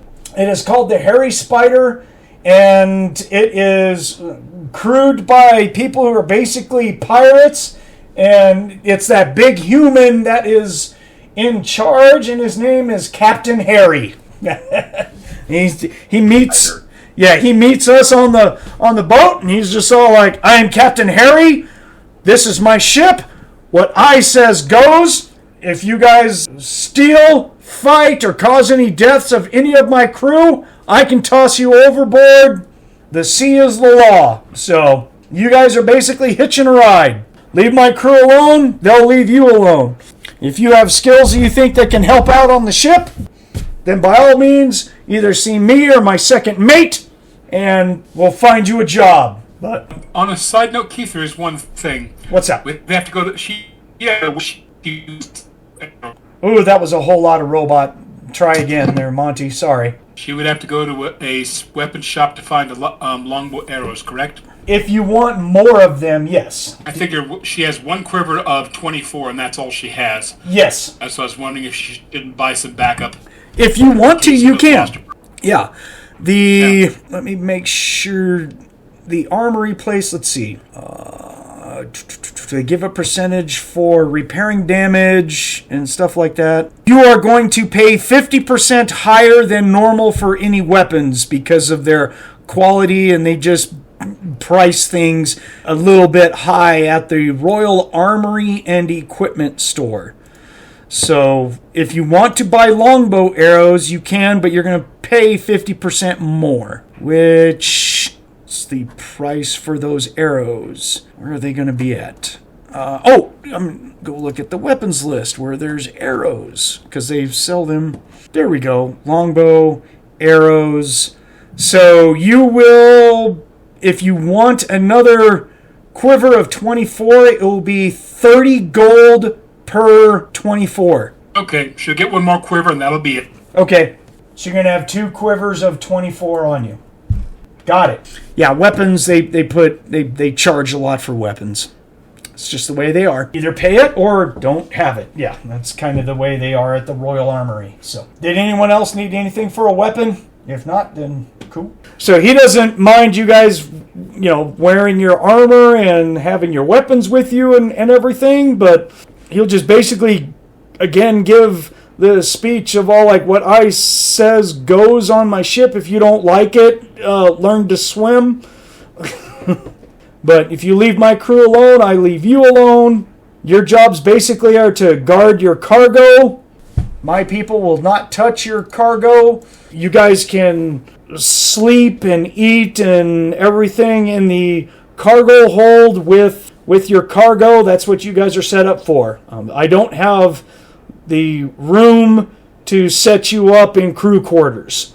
I have a full crew right now, so you guys are going to have to deal with sleeping in the hold next to your precious crates. Hammock will travel. Ah, there you go. Yeah. Yeah, that says it all. Yeah, they're 2 wooden, kind of large crates, the average size of about 4 feet tall, probably easily a 4x4 cube. We'll put it that way.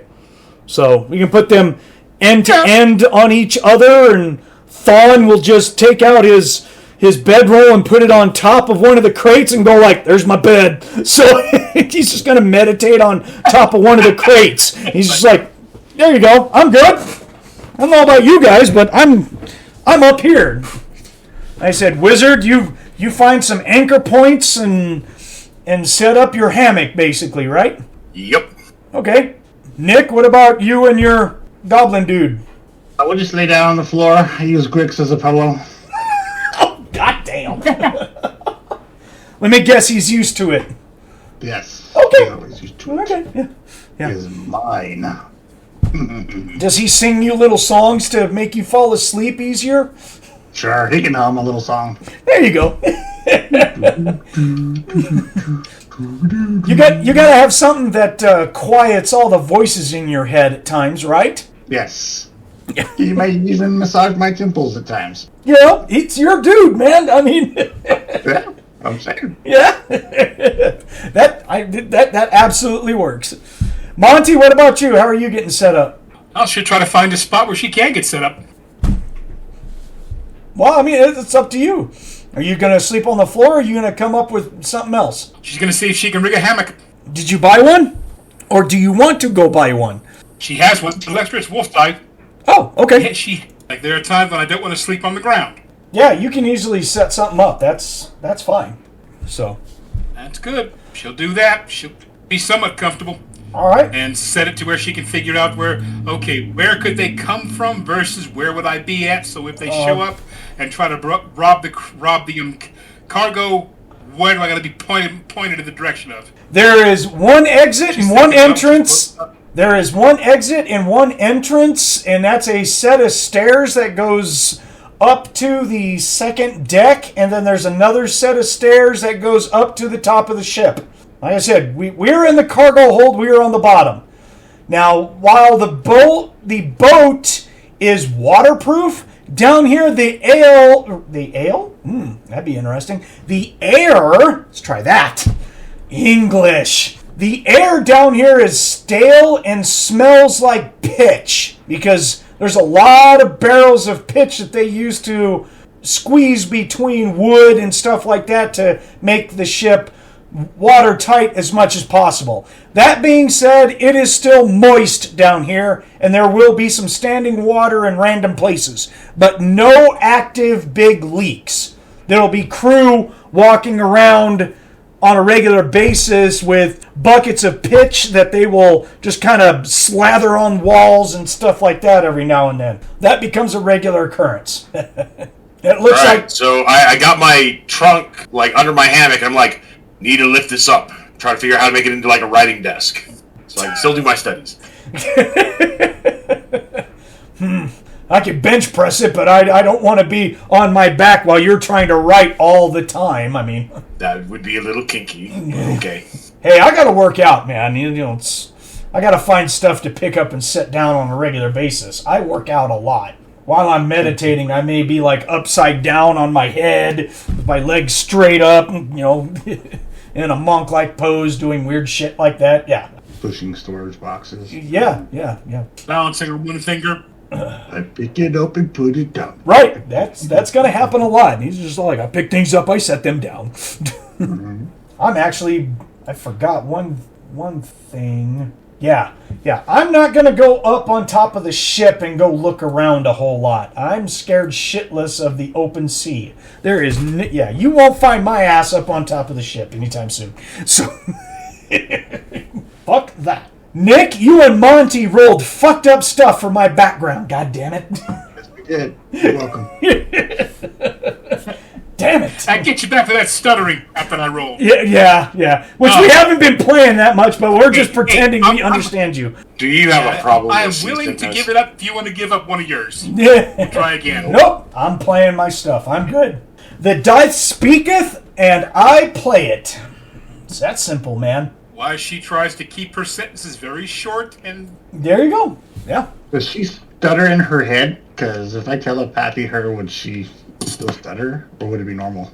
It would be normal. I think she would. It would be normal. It's actually like the equivalent of a speech impediment due to an injury. Oh, okay. Like her throat or something? Her Yeah, bangs. yeah. And also, it may just be neurons just firing weird when she's trying to speak out loud, but mentally, if you contact her, everything is normal. She can think it normally and stuff, but it's just vocalizing it is where the issue is. And you touch mentally, you will find out that's where a good chunk of her anger and bitterness comes from is because of that. Yeah, she's not happy because of this, so... You may have to look at helping her with some psychic surgery or something. I think psychic surgery can help a person with that. I think so. Guarantee you, if it can and does, you got a friend. Money and body. She will protect you with her life. I do have it. I mean... I got extra cloth. I can make you a bag. Wait, a bag? What? Where the fuck did... Money and body, I'm just saying. Breathing bags. Yeah. Hey, we'll fill that with something else. Is that a homage? Man. Is that a homage call out to Thomas's character? I've got a bag. Oh fuck. Bag. All of his characters are nicknamed Bagmen. Not the bag. Not the bag. The bag is bad. You know, psychic surgery would work. I would allow it. If you want to, if you're looking at, you're serious, you want to do it, you have to do diagnose first. A psychic diagnosis must be made before surgery is possible. Yeah, I have all of those. Oh, okay. Okay. Diagnose, psychic healing, psychic surgery, and healing hand, or whatever the heal one is. So yeah, I could do it. But I wouldn't know to do it right now. Well, I mean, she's basically spilling it out for you, and you're going to know it by using your... I mean, you already touched to her and made contact with her to find out that, her stuttering is a mental condition. So your character's a smart guy. You're just all like, I know what's wrong with her. So, I mean, we're going to be on the water for a while, so shit. So yeah, if you want me to make rolls, I could do that, or just cast it. I'll cast them. Probably while she's sleeping that first night, I'll do a diagnose on her, find out what's going on, and then when I get to that point, I'll say, "Hey, listen, I can help you if you sit still for me," and then I'll do a psychic surgery on her. I will say this much for her. Like you said, first time you diagnose this, if you're intelligent enough, you will notice that when she gets too mad and needs to calm down, she'll find a spot, and I'm assuming you know how to meditate. The monk knows how to meditate. He should be able to spot this no problem. It's unusual that I think it's unusual she's doing it. Now he knows how to meditate because that's how he gains ISP back at a quick rate is through meditation. So yeah, he automatically has it.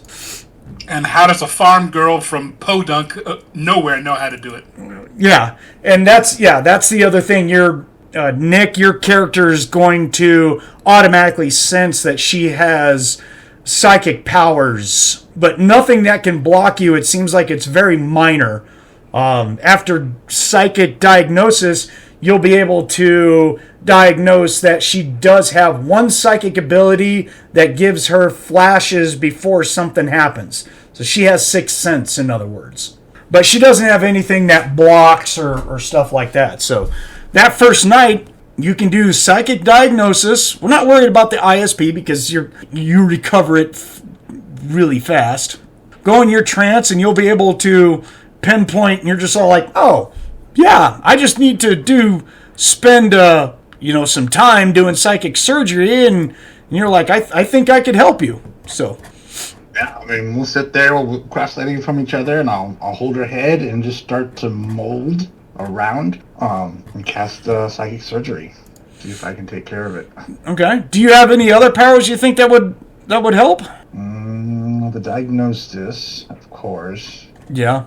Do you have any supers that help out? Does she... Well, during this time, I will have a discussion with her. Does she have any, like bad memories of how she got this? If you do it through the mind touch, it'll be easier. Physically, she'll spend an hour to the point where she's going to start digging a knife into a post or something because she can't get the words out regarding the incident that happened. Okay, well, mentally, what will happen is, like, the first time we diagnose it, so you start talking to me, stuttering, and you get all agitated. What I will do is I will hold up a hand, I'll say, hold on, and then I'll telepathically link a conversation with you and me.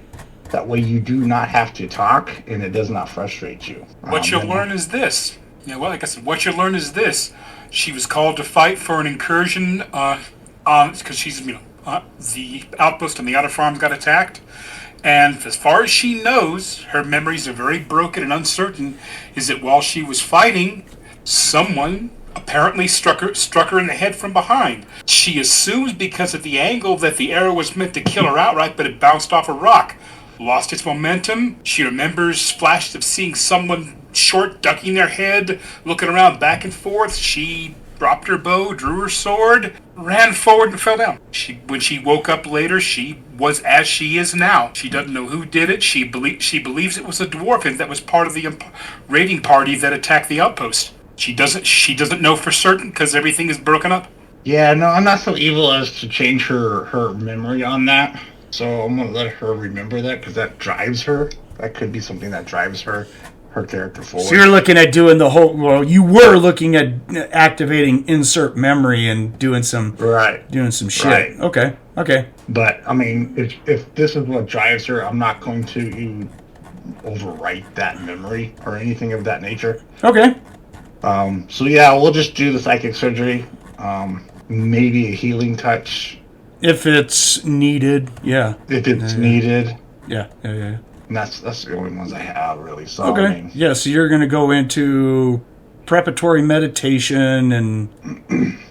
Okay, so roll me a percent. You want to get underneath a 66. If you get over it, then there's a complication. We'll have to talk about that, but... Yeah, like lessen the stutter a little bit, but not completely eradicate it. Or it just depends on what you roll.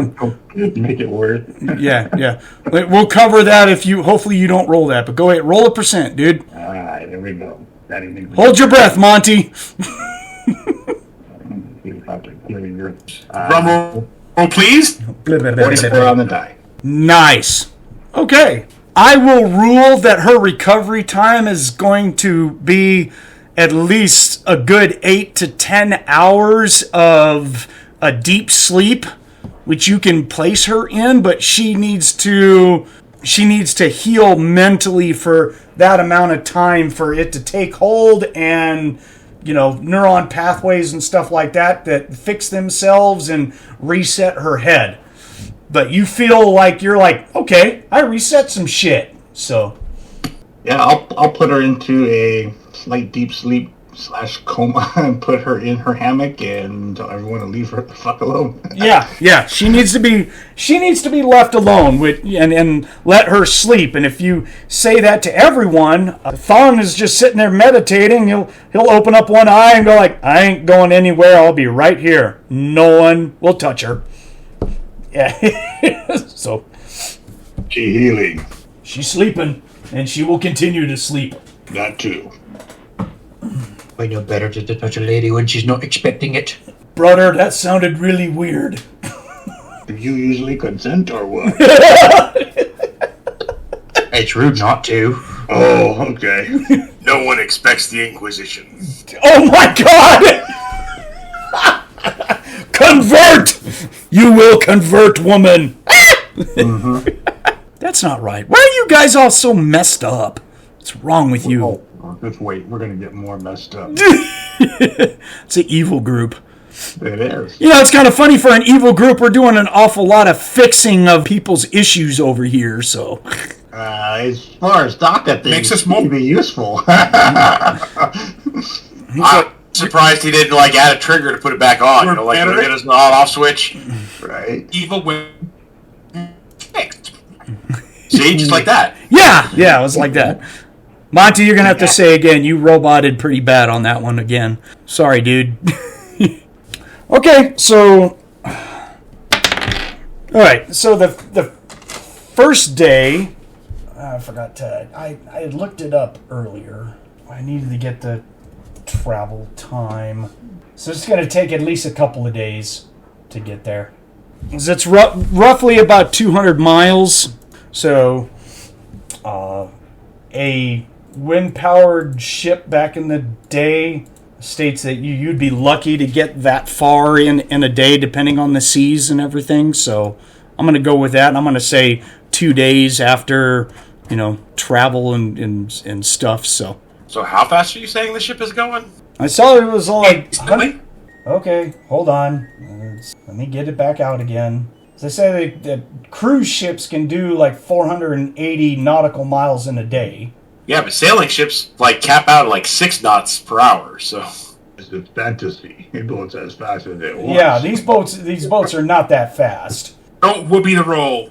Oh, I see. Oh, so I'm greatly enhancing how fast it can. yes, Ah, It will be the roll. Thank you. like a sailing ship booking it. Best win it can do would be 140 nautical miles in a day, yeah. and that's open water, everything. So Yeah, they have elemental air wizard. No, not this type of ship.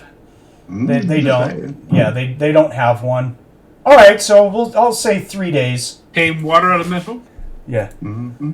Well, but like I said, this guy and his crew, he doesn't have a wizard or a wallet. He's just a cargo type guy, so he doesn't do anything like that. So yeah. But all right, good find. Thank you.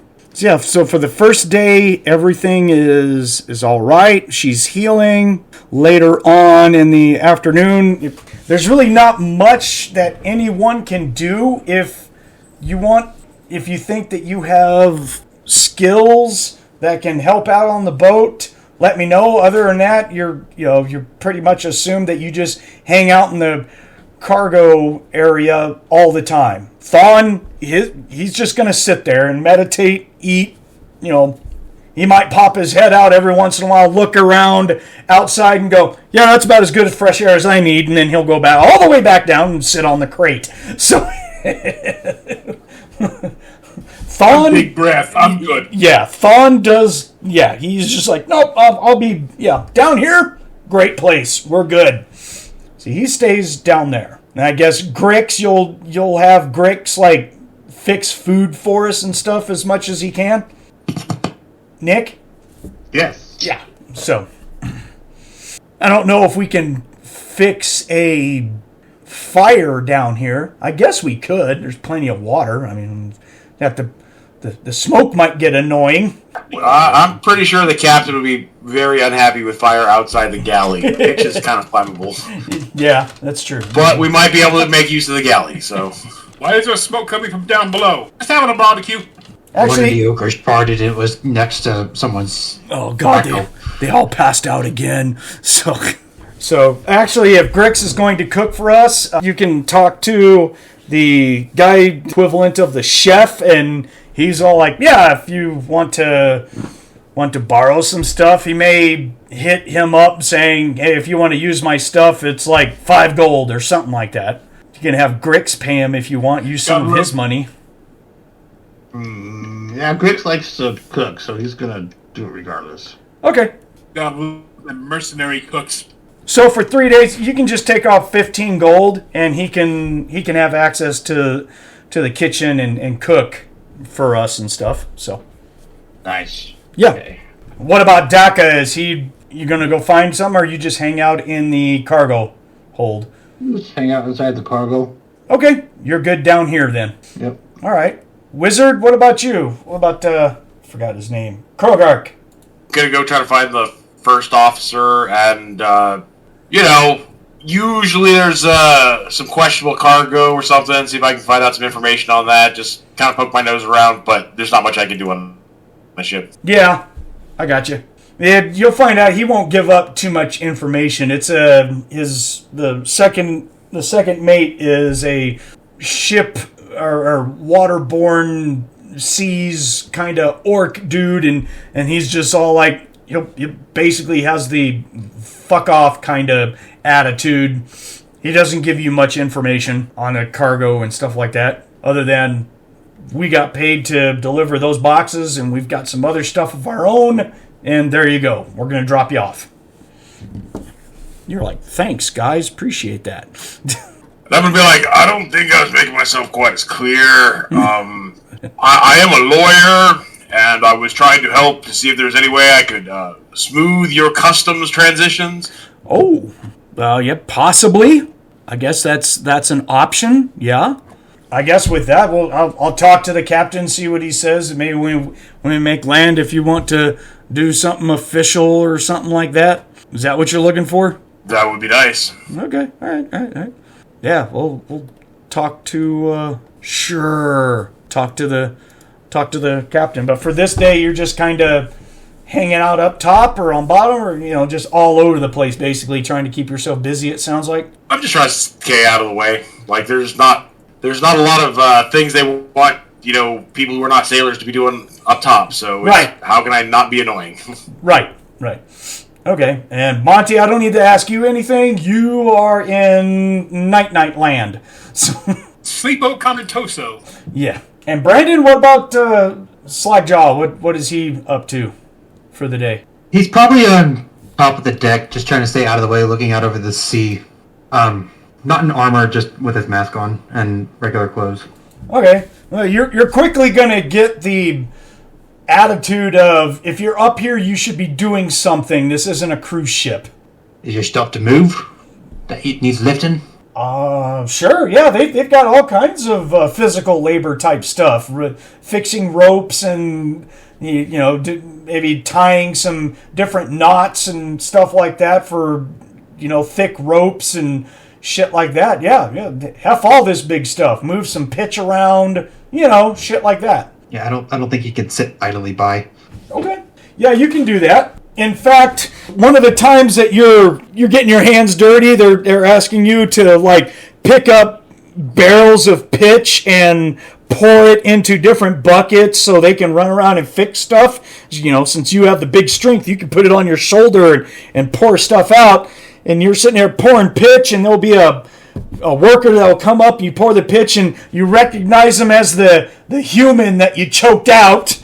So you pour the pitch into the bucket, and you set it down, and he just looks at you, and surprisingly, well, maybe might be surprisingly to you, but he just nods at you and nods his head up and down. He's missing a whole lot of teeth. Of course, he was before, but anyways, and he just gives you this toothy, grin of all like, "How you doing, man? What's up?"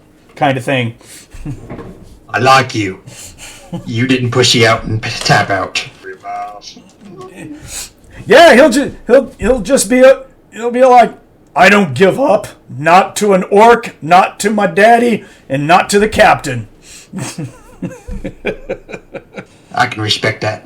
I can respect that. So the day will go uneventful when it's the equivalent of time to eat. Grix will show up with a big plate of food for everyone.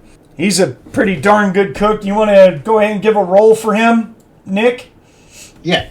Go for it, Can you man. hear me? Can you just not hear me or what? Were you talking before? I don't know. I hear you now. Apparently not. Okay. Yeah, I didn't hear you before while I was doing explaining. Did I walk over you and not hear you? I don't know. What were you saying? Sorry. Nothing. I'm good. Oh, okay. Okay. Cook professional. 12 out of 50. Okay, so it is that little guy can cook because he has cooking at the professional level. So he put 2 domestic skills into cooking, which makes it professional. So the platter of food that he comes back with is pretty freaking good. Picks on the head. You do good stuff. Yeah. Which that smell. Not look good, but apparently he's got this. Yeah, so that's what's gonna kind of wake up Nikko out of her slumber. You just kind of wake up, your head kind of throbs a little bit as things are starting to focus for you, and in the midst of the damp wood and pitch smell, there's actually a really nice aroma of food that's being wafted through here. We've got some lanterns set up so we can see, obviously. So Nikko, you can wake up. Surprise. She'll start to move around and take it slow because her head hurts, and just get herself back together. I figure things we can go as far as to start to talk to her a little bit and see how she feels. So when you utter your first sentence, you don't stutter barely at all. In fact, it kind of surprises you. She's gonna follow that smell of food and still be talking to herself quietly. She's still asleep. We're gonna have a ship, or cook. But what? She's gonna be quite surprised and a little shocked. That might your connection. I'm so sorry, Monte. None of us made out hardly anything. Oh, that bites. Your character's done stuttering, but yeah, your internet connection has said something else. Like, yeah, no, I don't think you rolled high enough there. Yeah, I don't think so either. can you use your mind magic to fix internet? If only. Yeah. Poor guy. Yeah, if it's a big speech, Monte, you may have to just type it and I'll read it out for you. So, sorry about that, dude, but you roboted something terrible. Yes, I understand. Speaking is crap. I got it. I understand. So if you're going to have a big spiel, just type it out and I can read it. But if it's gaming stuff, we can still talk to you and stuff. So we'll just have to do it that way. Sorry, dude. Just the way it is. Or if it's easier to go cell phone for you, it can do that as well. Just slowly get up and start to move around. Right. even a little shocked that she is having trouble stuttering. Yep. The cell phone option is up to you. If it works, my cell phone is right here, so my microphone will pick it up. Yeah. It's up to you. I have to keep an eye on my connection when it goes up and down. It's like, But yes, she's going to start to move around and she's a little shocked with what's happening. Yeah. So Harvard still thinks it's a dream, and no, you can. So you can take off of your, or you can just add it as an entry to your background that psychic surgery fixed your stuttering to where you can talk pretty much normal. Because he rolled pretty well and successfully performed psychic surgery on you. So you do not stutter anymore. And he was being nice by not implanting weird psychic shit in your head that makes him, Cold word. Yeah. When I mentioned the word broccoli, your lips purse and you want to come over here and slap. Never mind. What?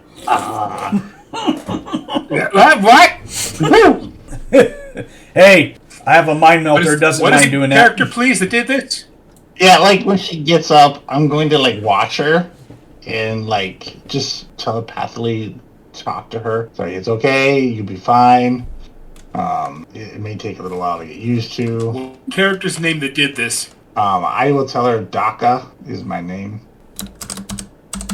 Make a note on my sheet that as far as she's concerned now, she personally owes him a massive favor. Well, it has been a while since I've been with a woman. I need a teddy bear. A second pillow. Yeah. She got big pillows. She's my fur blanket. That's not right. Yeah, it is. Well, yeah, it is. Yeah. For my character, okay? Yeah. I know. I play a mind melter in riffs, and he is one messed up dude. So yes, Exactly. Just wait. I'm getting there. Yeah. One thing at a time. All right, well, yours are not all underage. That character. Oh God, he's Right. Tamox he's wrong. So. So yeah, Monte, you do not have a stutter anymore. He fixes that shit. We're all pretty good. All of us are down here eating. She's going to spend the rest of the day. Yeah, she's going to spend the rest of the day, surprisingly enough, quiet. Cool. And she'll have a hard time trying to figure out that it really has happened. But by sundown, it happened. Right. And when the time comes, she will go to him and tell him that, as far as she's concerned, she owes you a lot. He'll boast up his chest. She will. Yeah, he boasts up his chest because he likes being a hero. So, you're welcome. You're welcome. She looks at him.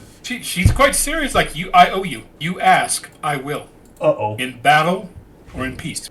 In time. We'll see. Just know Wow. the name Dakka.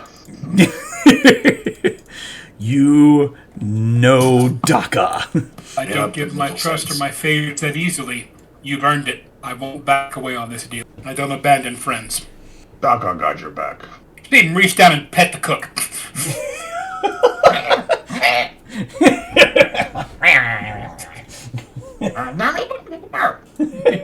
Dog biscuit. Eat the fucking fish.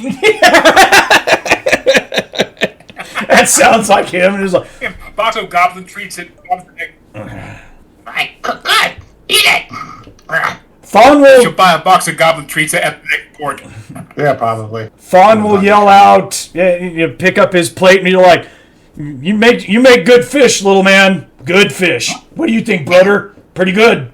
I can't contain my excitement. It's fucking good. And it seems the pretty lady's having a good day.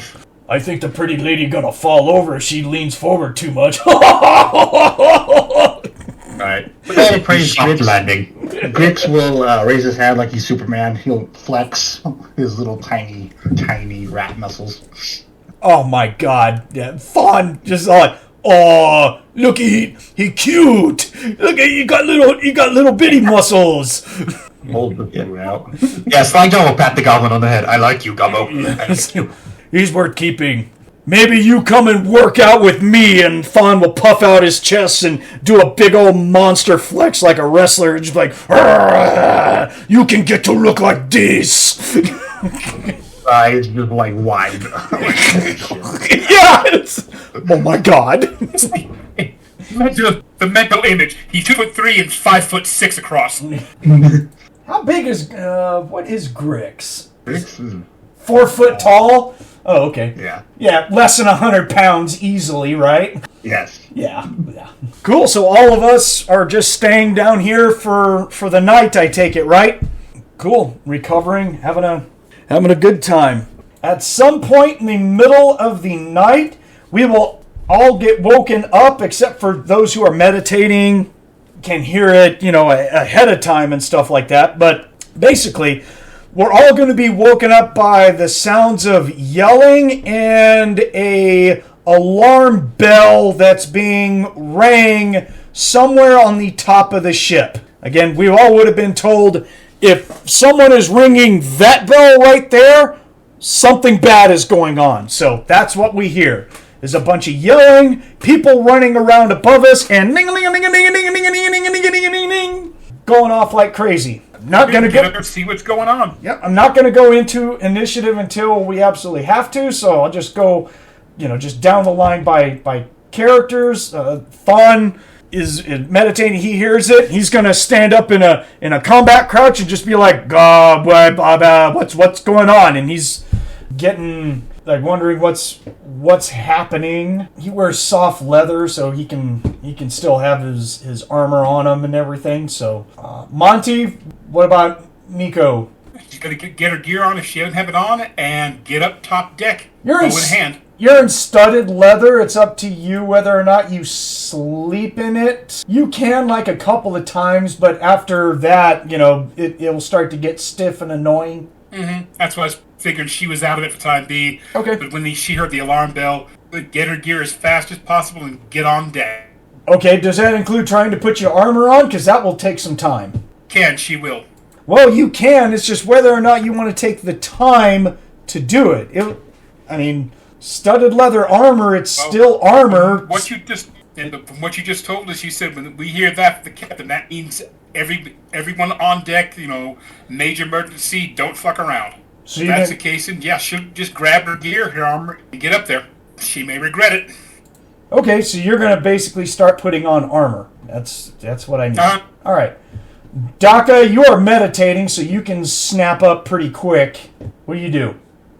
I helped Nikko put on her armor, and I'm not wearing mine. Okay. And you don't have to worry about ISP because you recover 12 per hour of meditation. It feels like it's been a couple of hours, so you are back to full on your ISP, okay? Awesome, nice. And then as soon as we're done with the armor, we'll make our way.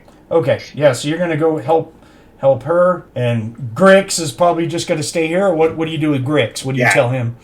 I tell Grix to stay here. If I need him, I can always telepathically tell him to come up. But for now, he's just going to guard. Okay, cool. Stay here. All right. Slagjah, don't tell me you're in armor, dude. There is no way. No. He's grabbing his shield and his axe. Okay. He's probably going to start making his way up. Okay, grab shield and axe and start going up there. Gotcha. Excellent. Krogark? I'm totally in my armor. Yeah, it's just soft leather, dude. Yeah, I know, but I'm heading up. Okay, do you want to prep any spells? If there's anything that you want to cast on yourself or anything like that, it's always better to try and do that before we get to initiative so it doesn't take your attacks during combat. How does PPE regenerate? Same as meditation. Because it didn't say that when I was reading it, so I was just trying to check. Oh, look, they have a state that you can, if you meditate, all wizards do have meditation. Right. In Palladium fantasy, regardless of all. It didn't. It alluded to that, but it didn't flat out state it. And that's why I was trying to make sure that I didn't have to sacrifice people to regain power. I know it's an option, but the only thing they said about regaining power was through that and through ley lines. So the minimum rate of recovery is 5 hours of rest and sleep, and then meditation increases that. All right. Yes. So I'm going to start off with my armor, the armor of Ithaca. Armor of Ithan. Yeah. Yeah, armored in. Yeah, or Thonn, depending on how you want to say it. I've since the first edition when I started playing this game, it was Ithin. So, but a lot of people say it differently. I don't care. I call it what I want to call Bob, it. Yeah. we know. Right. So, so it's Armor of Ithin. Yeah, if you want to cast that on yourself, spend the PPE and take the notes that on how long it lasts and that you have it on you. That'll be it. I was trying to look up, because they put it in different places. It's very annoying. On regain, there's actual, I think it's 12 per hour for meditation, the same as ISP, but... No, I think it's 5 and 10. I think with Zoljan it was 10 per hour. Oh, was it? Okay, that sounds... Yeah, that sounds right. I said I think it was, so who knows? I'm just trying to find where it was. I went all through the magic section, and maybe I skipped over it. Yeah, I didn't see it. That's why I was asking. There's a... Is it in the wizard? No, it's not in the wizard. Yeah, I didn't think so. I think... Page 180, the Mastery of Magic. There it is. There it says Recovery of PPE. Yeah, there we go. Okay, I missed it. Further states, meditation is a skill known and practiced by all men of magic. Right. Blah, blah. PPE is at a rate of 10, and psionics. All right. Yeah. Cool. So there you go. And as far as drawing power from other things, you can draw additional power. You can actually go above your PPE that you have stored. You can draw additional PPE through ley lines, blood sacrifices, and stuff like that. So, but we're not anywhere close to a ley line right now. There's none out here. But you can draw PPE from other people and ley lines and shit like that and hold it in your body to use for bigger spells. Now, you can't store it for very long, but you do have the ability to do that. So yeah, page 180, Recovery of PPE. There it is. So you do know how to meditate, so you gain 10 per hour of meditation. So there it is. Thank you, guys. Appreciate it for everyone. So does that answer it there, Lance? You good? That answers it. All right, yep, cool. Good. So you're at full right now. I mean, it's obviously you haven't been spending a whole lot of points while you were out there, so you're okay right now. So except for what you just cast. So you cast Armor of Ithin on yourself, and I assume that you're grabbing your giant-sized Volg, or are you gonna leave it behind? Okay. I'll take it with me. Okay. Thonn is going to follow Slagjah, since he sees him grab his weapon, start going up there. He'll be like, okay, well, Grix, let us know if anything happens, if they get past us. So, yeah, I'll go with him. And they're ringing the bell. There is some yelling going on. Well, the people who are going up there, which is basically going to be Thonn and Slagjah and Krogark first will get up there, and then a couple of rounds later will be Nikko and Dakka, since Dakka is helping Nikko get her armor on. So and then I'll grab my battle axe and we'll both head up. Cool. Yeah. So while we're on the second level going up there, their crew is jumping up on top, and we will hear through the crew yelling at people, and we have to wait for, there's a line of people that are going up there, that we're under attack by a marauding band of lizard men. They're boarding the ship. It's going to be fun! So, let's go ahead and get your dice out and get an initiative roll for your characters, please. I will start doing it for my guys as well. Let's go ahead and get that out of the way. So, Manamana. +2. Oh, good. And then Thonn has a +3 to initiative. Blech. A 10. Oh, good. Okay. Let me start going through here. What did you get for Grix? Oh, I didn't roll him. 6. Just in case. He's here, so. Dakka? 17. 17, thank you. Nikko. Catman? 23. 23, thank you. Krogark? 19. 19. Excellent. And Slagjah? 17. 17. Excellent. Krogark, I will rule that you have time that if you want to, I'm not saying you have to, I'm just saying that if you want to, you can have another attack before we jump into initiative to prep a spell of some sort if you want. Okay, I don't have that many combat spells, so other than having my armor up, that's about it. Yeah, but I mean, your armor can be, that spell can be applied to other people. So, I mean, there's lots of, you could put Armor of Ithon on someone else if you wanted to. If you were that type of wizard. I don't know. I'm just giving you the option that you can cast another spell if you want.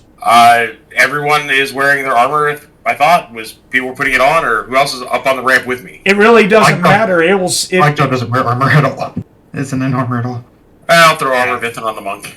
Yeah, Dakka doesn't have armor on either. So you want to throw it on Thonn or to Slagjah, the paladin, who's not wearing any armor whatsoever? Oh, okay, on me? All right. Yeah, I'll give it to you. All right, cool. All right, I'll take it. I just know that you come up behind me and slap me on the back and mutter some stuff, and I go, "What are you doing?" And you're like, "Armoring, you stupid." Oh, okay. Armor of Ithon. Right on. So that gives me an AR of what? 18? 18. Oh, yeah. 18 and 110. SDC of... I thought it was 100 at first level. It's 100 plus 10 per level. Oh, is it? Okay, so 110. All right, cool. Thank you. And how long does that last, sir? 4 rounds. Woo-woo. Thank you, sir. I'll take that. Aha. Ta-da. Okay, so... Attack 1...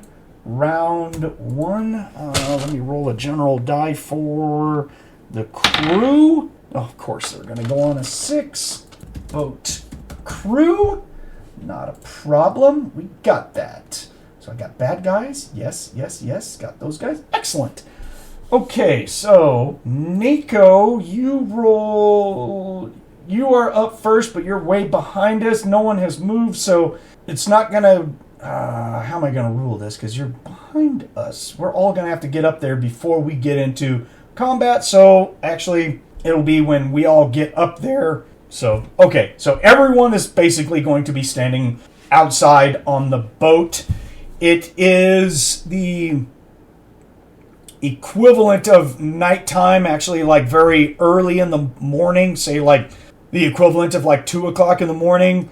The sea is rather calm. There are torches that are active. Well, actually, not torches. There would be lanterns that are active all over the boat, and it's a chaotic mess up here on top of the boat. You have the crew that's on both sides of the ship looking like they're fighting stuff, but there's also creatures that look like they have already made it on the ship, on the forward and the aft, and they are all lizard men. They do not wear anything other than a loincloth, and they have different types of weapons depending on the lizard man, but they're kind of all over the place. There's many of them. Really don't need to roll Demon and Monster War. Well, you can if you want to know something specific, but it's already been stated that they are lizard men. So do a little snip here. I actually want to know something specific on it, so I'll make my Demon and Monster War check. Okay, yeah, on your turn. Hold on, I meant to say on your turn. Let me get there. Sorry. I said that out of turn. So yeah, it's not unheard of for lizard men to attack ships because they are aquatic type creatures. They swim really freaking well, so they can carry weapons with them and stuff. They don't wear armor most of the time. This is what they do. Raiding ships is what lizard men do. So I guess. So all right. So that being said, and I don't think these guys are that big. Yeah, they're anywhere from 4.5 to 5.5 feet tall, maybe 100 pounds. So they're not that big, guys. But there's a bunch of them. There is a good amount of lizard men that have actually gotten on the ship, and obviously there's the crew that are fighting, ones that are also getting on the ship. Taste. Right. And Krogark, before I get to you, Sorry, you have magic sensing abilities that I think are about to ping. I need to look at what you can... You sense you automatically sense like magic that's in use and stuff like that, I believe, right? Recognize enchantment. That's studying someone. Recognize magic is important. We get the spell for that, but unless he states otherwise. No. Oh, yeah. Well, he's got recognize magic as if he sees something magical and stuff like that. Okay. So it's not like... Well, the thing is, I'm used to playing riffs. Or running riffs, where anytime I have a leyline walker or a shifter, I have to tell them ahead of time, hey, these people have magic and stuff. I'm used to that. So I forgot that in Palladium they don't let you just automatically sense magic. You have to do that, basically, right? No, I get a 20% base chance of being able to recognize magic or enchantments. Well, that's better for enchantments than magic. It's on page 107. Yeah. But I think it's not a sensing as in you have to see it and recognize it. It's not a sense of like, hey, 20 feet away, someone's using magic. It doesn't work like that. That's where the spell comes in. The spell allows you to do that, but... You can't innately see magic. You have to do something to see it. Yeah, you have to see it and then look at it and stuff, and then you can determine... if they have magic or if they have an enchantment on them and stuff like that. I would say that's that part of that intuition. Like, if it looks like it might be magic, it might have a roll on it, but it's also only like a 20% base. So understand. Okay. And my dog boy genes haven't kicked in yet, so I can't smell it. Yes, we don't have any goddamn dog boys in here. Yeah, you have to wait a few thousand years and get transported through a rift. There's some evolution steps we're missing. Guys, I'm sorry. I'm up across a bull mastiff dog boy that's the same size, just less chest mass. Right. So that being said, Nikko, you're up top. You see all this. It's your action. Go for it. What do you want to do? Basically, she's going to see if she can get from where she is, get to a higher vantage point for snipering, and get up there and start putting arrows at people when she can. There is... The moment it's got moving. There is 3 poles that act as masts. The one in the middle is the thickest, and that does have a crow's nest, but I mean, that's like way the hell up there, but there are iron spikes that are on both sides of the main pole that the crew uses to go all the way up to the top. Is that what you're talking about? She's going to try to do. Okay. I mean, if she hears someone on the way over there, that's fine. Like, fold the bow, hand to hand, blade, get up there, climb it. When I get up there, then pull the bow out is what her plan is. So the moment, just fight with the pole. Okay. So you're going to go up there. Just roll me a general percent based off your physical prowess. And, just give me a percent roll. Because you don't have climbing as a skill. I believe she does. Don't quote me on that. I see balance, walk, tightrope, and somersault. I don't see climbing. I really thought she would have had that from climbing. Acrobatics. My apologies. Well, one of those skills gives it, and one of those don't. From what I remember. Might be gymnastics then, not acrobatics. That was my mistake. Yeah, acrobatics does not give you climbing. Gymnastics does give you climbing. Or does it? All right, then. She'll do her best. No, it does not. Climb skill, walls skill. Yeah, it is a separate skill in Palladium Fantasy. It's that bit me in the ass on one of the skills that I thought was included in gymnastics and acrobatics, we were discussing it last night. We were creating characters. I was like, oh, wow, these skills work completely different than riffs, what I'm used to. So, prowl. That was it. Yeah, gymnastics and acrobatics and riffs both give you prowl. In Palladium Fantasy, hell no, that's a separate skill. Screw you, you don't get it. I was like, damn. So it looks like climbing is another one. So, yeah, just give me a percentage roll. Make a mental note. I'm going to have to learn climbing. Okay. It's my first shot at it. 22.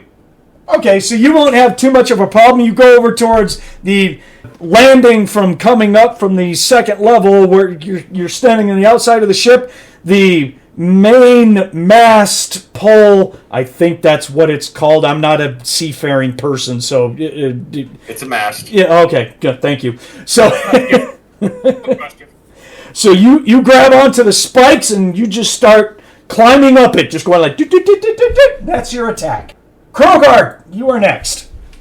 All right, so we're getting up here, and my we're going up to the top. My wizard sense is seeing anything.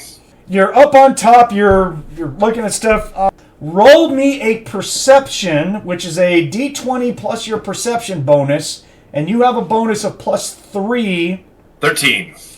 Okay, so with your perception, you will see as there's little lizard guys. Oh, you want to make your demon and monster lore roll for specific information, you said. Yes. Go for it. Odd 8. Ooh. Okay, so, I mean, what specific stuff were you looking for, or do you want me just to make it up? How susceptible are these guys to seasickness? They are an aquatic race that breathes and swims underwater. They live there. But I'm thinking about that spell. I got you. Yeah. Will it affect them? I guess that's a good question. It could. I mean, I would. It's just me. I would think they get a bonus to save against it because of what they are. That's it's save versus magic. It's still a magical effect. I see where you're going, but it is still just a magical effect, Monte.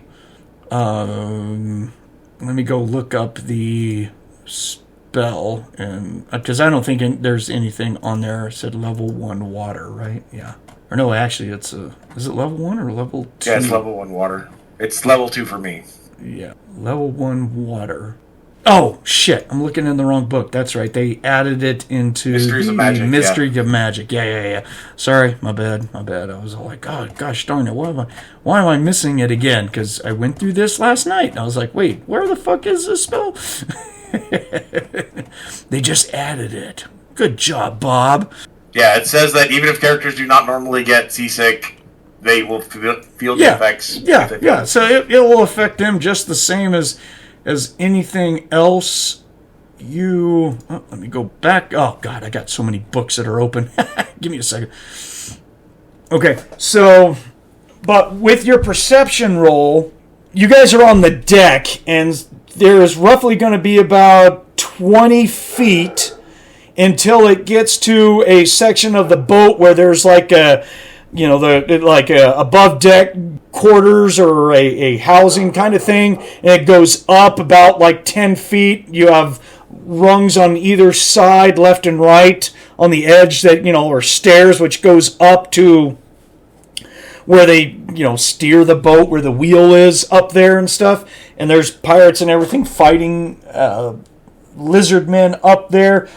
But you will actually spy a lizard man that looks like he actively has Armor of Ithin up, and he is muttering stuff and making motions with his hands as if he is a caster. Well, that's just not going to do. You're like, you son of a bitch! So there you go. Your action, sir. Well, I guess I'm casting seasickness on that guy. Okay. You can, because you can target one person at a time with it. Blast. So you want to blast that guy with seasickness. Excellent. So spend the PPE, and he gets a standard saving throw. Gets a bonus for his magic. He doesn't have any others. So he's just going to be the one he gets for the OCC. That's it. Okay. So. And, woo! Alright. So you cast the spell on him. And you see him, like, looking around frantically, like, what the fuck just happened? Kind of thing. But he doesn't react like it set in and affected him. Damn it. Alright. Sorry, dude. No, that's fine. Yeah, that's just... It would have been funny, though. Yeah, but that doesn't mean you can't do it again. I mean, it just... I just said he made his saving throw for the initial one, but he's just but he is looking around like he's like, oh, something just happened. What the hell? You know, kind of thing. Because he's magical too, so he's like, well, what's going on here? This son of a bitch tried to do something. So there you go. Dakka, it is now your turn. I see the caster. I will need a perception roll for you to look for the caster. No one has said anything that there's a caster or anything, so it's going to be a perception roll for you, which you are straight up on perception. 18 on the die. Ooh! Yes, when you get up here, you realize that the wizard, or that Krogark, our wizard, is pointing at someone, and he casts a spell, and you kind of look in the direction that he's casting, and you can see a guy with a field around him that you're like, well, son of a bitch, there's that asshole at. So, did you want to roll Demon and Monster Lore to know anything about Lizard Men, or do you care? I don't care. Okay. They gotta die. There you go. Good enough. Your action, sir. I'm going to point at the one that I assume is going to be a lizard. I'm going to raise my thumb and my middle finger to my head, and I'm going to look at him, and I'm going to blink twice and use biomanipulation, evil eye, and blind him. Ooh. And that's a super, right? Yep, there it is. Yeah, biomanipulation. Okay. 160 feet. Yep. Duration is 4 to 16. ISP is 10. So I'll mark that. And then you have to roll a saving throw standard. Right. And you're choosing blind, correct? Yes, I am choosing blind. Excellent. All right. Got it? So it just has a... So it's standard. Is he psychic is the question, because that helps his save. I got to roll a percent. Oh, shit. Okay, now I need to get out the page. I wasn't quite ready for that. Okay, so it's the other way. I rolled a double aught, and I was like, oh my god, did I just roll a master psionicist? No, it's the other way around. If I rolled an aught 1, he'd be a master psionicist. Okay. Whew. I about pooped myself, dude. You're all like, hey, you. Oh. Yeah. He looks at you like, don't even. You're like, I'm sorry, sir. I'm gonna be over here. Telling me in my mind to go fuck off. Right. Yes, sir. I'll be your disciple. Yeah. I'll be in the hole, scrubbing my mind. Do you know who you're fucking with, son? I do now, and I'm really sorry. I do now. Shit. But no, he has no psychic abilities whatsoever. And... Oh! You see him clutch his eyes and bounce up and down and stuff. So it looks like it took hold. Awesome. I rolled 4d4 and got 6 total. So 6 minutes. Yeah, he'll be... He is blind. All right, good cast. Good job. So you go up there and go, hi-yah! Reach out, touch his brain, and he is now blinded. He's like, man, I just got gang raped by a bunch of magic fuckers. That's bullshit. So, okay, Slagjah. Or, I'm sorry, Slagjah. I didn't mean to. Slagjah. Yeah. Yeah. You guys know me. I fuck up everyone's name. God damn it. I think you Well, guys you do. You guys do it on purpose, just so I will fuck it up, right? So. Yeah, next game we make, we're just gonna all make like 26-syllable letter. Oh, for names fuck's sake, just to fuck with you. Assholes. What's your name? Hippopotamonstrosesquipedaliophobia. Wait, what? Yeah. Watch Keith eye twitch.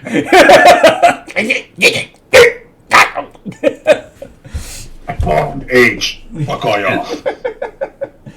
Slagjah's gonna see. He's gonna try to find like one of those stronger looking fighters that are like trying to do melee shit, and he wants to go after them.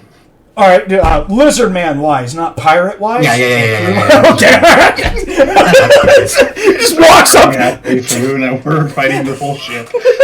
just runs up and grabs a crew member and tosses his ass over the ship. I was like, well, we are evil. All right, fine, fuck you. That's good. All right. That surprised me. Yeah.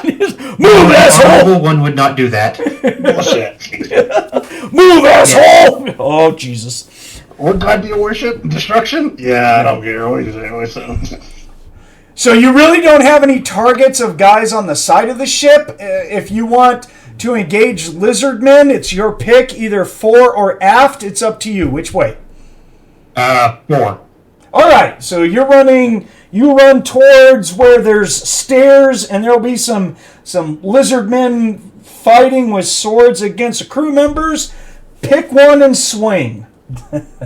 I'll take option 2, whatever that means for you. Yeah. And you're using your Kobold Superior Battle Axe, I take it, right? Yes. All right, +5 to hit. Go for it, dude. One moment while I have technical human difficulties. 18 on the die, so 23 to hit. Jesus Christ. Yeah, that will... All right. Okay. He obviously is going to see you coming, so because you have to do something while charging him. You know that, right? Yeah. Okay. Yeah, no, there's excuse me, one moment. I need to press a button. Whoa. Get him. And he does not parry. Nowhere close. And you will defeat his natural AR, so you bite into his skin. Alrighty. Okay, 19 points of damage. We enjoy that +10, don't we, man? Oh, yes. Yeah. 19. All right. Okay, so you are going to slash him, and you will draw a very thin line of blood, like you did like 1 hit point of damage past his SDC. So, I'll take it. Yeah.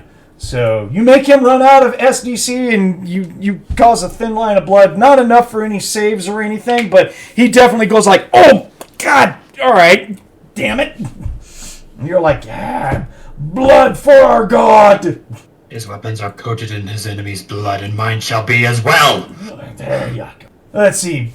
Then next is going to be Thonn. Oh God, I don't want to be up here, but it's dark. I wonder if there's any penalties for my...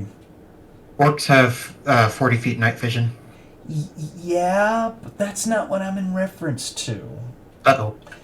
Yeah. Fucking Nick and Monte rolled my backgrounds for me, and the very first one I got was I'm agoraphobic. But I think what's going to help with that is the fact that it's like pitch black outside and I can't see that far. So, at least that's what I'm going to use. Have I said thank you to Monte and Nick for rolling my fucked up background? I appreciate that, guys. Why, welcome. I can do it again. I bet you could! So, I'm going to go aft. What's next? Yeah. I'm going to go aft. I've got my quarterstaff out. That is Kobold Superior. I'm going to use my stick fighting ability, because I can use that as often as I want. The only thing that works is if I get above an 18 to get the abilities, but I have to at least declare it. So yeah, I'm going to declare that I'm going to use my stick power strike. So I come running up there and just stab my staff at a lizard man. I am +3 to hit with my staff. And I get nice, an 18 on the die for a total of a 21 to hit. The lizard man's going to try and parry, and he will get a 7. That is not a parry. So because my stick fighting goes off, I do an extra d6 of damage. And he's going to lose the initiative, lose an action. And there's a 50% chance he drops his weapon. Damn it! 81. He does not drop his weapon, but he does lose an action. And his initiative takes a dive bomb. Alright, cool. Oh, I like that ability. That's fun. I'm going to have to do that some more. So that's going to be 3d6 plus 17. That's a big orc right here with a very thick stick. Yes, I said that. So he does 27 damage to this guy. Exactly. Ooh, gosh, that's going to be... And he is going to... Oh, my gosh. He is out of SDC, and he takes a thumping in his chest. Oh, he is not doing well. But he takes the hit. He just takes some hit points and damage, but it's alright. So after that is Lizardmen fighting on there. There he is. Those guys up on the side don't make any progress. Let's see. On the side of the boat, nothing there. On the other side of the boat, nothing there. These guys are down there. There's going... Nothing real there. Nothing there. There will be... Yep, that lizard's got a short bow. He can use that. Twang. Ooh! Okay. Monte! Nikko gets hit by a short bow arrow from behind you. There seems to be a lizard man who has a short bow at the aft section of the ship, and he saw you climbing up, and he pumps you with a short bow arrow as you're climbing. Isn't he nice? Unless he ran away, I did not see him. Oh, nope, he's typing. It's Returning kind. Yeah. Yes, I'm sorry. You are absolutely correct. Your sixth sense will kick in. So you know exactly where it's coming from. But it still costs an action to dodge, and you're up on a ladder. So there's really nowhere to dodge while you're climbing a pole. Unless, of course, you want to just let go and fall down. Yes, your connection sucks. He's like, goddamn fucking connection. Yes, you're right. But I can't. As listeners, there's spite. Yeah. Your sixth sense will go off. I will increase your initiative up to a 29 now, like she needs it. And you get a +2 to parry and +3 dodge. So, that's sixth sense. So, whoops, there he is. Hey there, buddy. Hello. Yeah, damn stupid connection won't stay still, so I'm getting tired of it. I get you. So getting back to what we were doing, you have a +3 to dodge, which puts you at a +8. If you want to spend the attack, I will let you spend the attack to try and dodge, but at a -4 penalty because you don't really have anywhere to dodge. So there's a penalty to try and dodge if you want to. It's up to you. She'll hang on one bar or something, but she don't want to get hit. She'll try. Okay, so you're going to have to spend the attack for a dodge.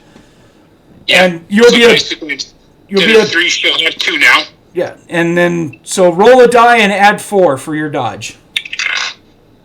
Okay, rolling a die and add 4 to it, not a problem. 13? Yes, you tie, so you're able to put the main mast between you and the arrow, and it thunks into the mast. You're like, whoa, she found her target. Yeah, you're like, whoa, whoa, whoa, whoa, whoa!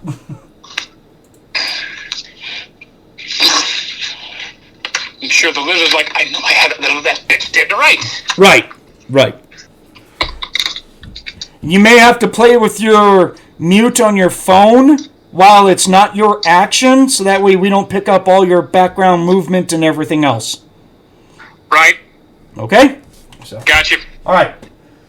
So the rest of the lizard men, let's see, we're good there. So I've got the lizard men against Slagjah. He is going to try and hit you. He's got a longsword.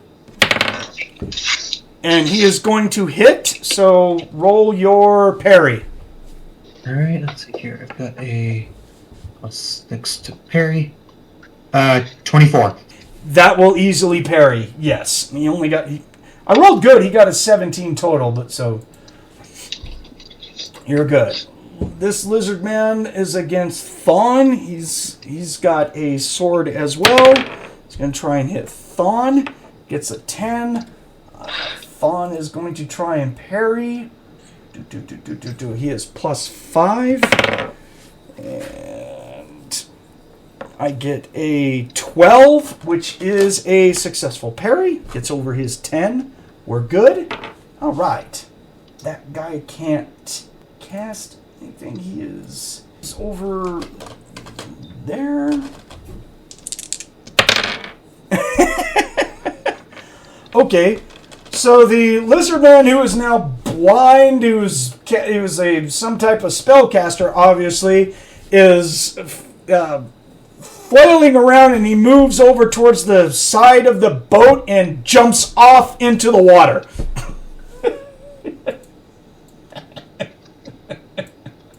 Blah blah blah blah blah blah blah blah. One less. Yeah. It's another. Should have stopped if we could. We just couldn't. He basically just said, I'm going to cast my only spell that I can do while I'm blind. It's called, fuck this, I'm out. Gotta go. Alright. Grix's turn, which he's just staying down there. Nothing's down there threatening him, so there's nothing for him to really do. Next is going to be the boat crew, and they are beating on guys on the side. Yep. The other side. Yep. They're doing a good job of sticking them with big poles and stuff like that. Reachable weapons, trying to get them from the climbing up the sides of the boat. Oh, there's some fighting at the fore and aft. We're doing okay there. They don't give up any ground. We don't lose a whole lot of guys there, so we're all right. That'll be it for the first attack. So we'll go up to the top for the second attack. And Monte, that will be Nikko. Okay. She's going to try to find the one that tried to stick her and return the favor. So are you going to try and climb up more to the equivalent of the crow's nest, or are you going to try and shoot from here? I figure if she tries to shoot from where she is, she's probably going to have a bad problem hanging on and firing at the same time. I am going to assess a, pardon the pun, I'm going to assess a boatload of penalties on you trying to shoot like that, yes. Yeah, that's what it's called. Get up there and get to her perch. Climb as fast as she can. Okay. You can do that this movement. That's okay. It's just going to take easily this action to get up there, okay? Happily. All right. Arrow just said, get going faster. I'm going faster. When I get up there, I'm going to find your ass. Okay, next is Krogark. Alright, so the guy who's casting GTFO'd. How many other people are up here? How many other lizard men are up here, I should say? On the forward section, 8 to 10, but everyone is in combat with everyone. It's a mess up here, let's put it that way. If you're looking at casting any sort of area effect spells, there is no way that you're going to be able to catch just lizard men. You're blasting a bunch of people everywhere. Yeah, but they're humans. Well, yeah, you can't. There are some humans, but mostly still orcs are crew on this ship. Okay, well, I was planning to stick somebody with my big-ass polearm, so... Oh, shit! Okay, yeah, if you want to do that, you can just grab a random lizard that is fighting someone and try and stick them if that's what you want to do.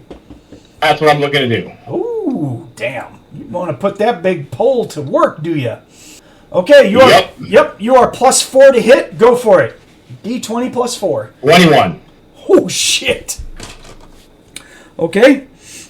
This lizardman's gonna roll for a parry. I rolled an 18 on the dice. He got a total of a 20. You just barely.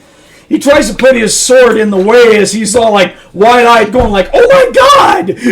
And you're like, "Nope, you ain't gonna make it, little man." So 5d6 +14. Oh my god. Giant-sized pole arms are not good. This is ridiculous. 27. Oh my god. Oh, Jesus Christ, that's painful. Which is a good thing for you, right? I want to know what they taste like. 3. Okay. You draw a lot of blood on him. You get little green. You get a whole lot of green goopy blood that spurts out all across his body. You definitely did hit points and damage, and he definitely reacts like you just did something horrible to him. He's like ooh, but he's still in the fight. Oh, that sucks. Yeah. So the wizard just goes up there and goes like saw blade. All right, next is going to be Dakka. Up to you, sir. How many is still on the deck? Yes, a lot. There's combat everywhere. Dozens. Well, I mean, just think of like any movie with pirate combat. Everyone's running around everywhere. There's fighting all over the place. All right, well, nearest one, then we'll do the battle axe. Okay. Do you want to support the fore or the aft? Before. Okay, cool. So like the other ladder and stuff like that. I forgot to ask that of Krogark as well. Lance, which way would he go? Just so I know. Before. Okay, all right. Good deal. So, Nick, roll your attack, dude. You're good. 17 plus 2, 19. Nice. Okay. So the lizardman will try and parry. He gets a 12, so you get to roll your damage. Okay. Oh, that's painful. Bad guys with these big weapons. This is ridiculous. Wow. 22. Okay.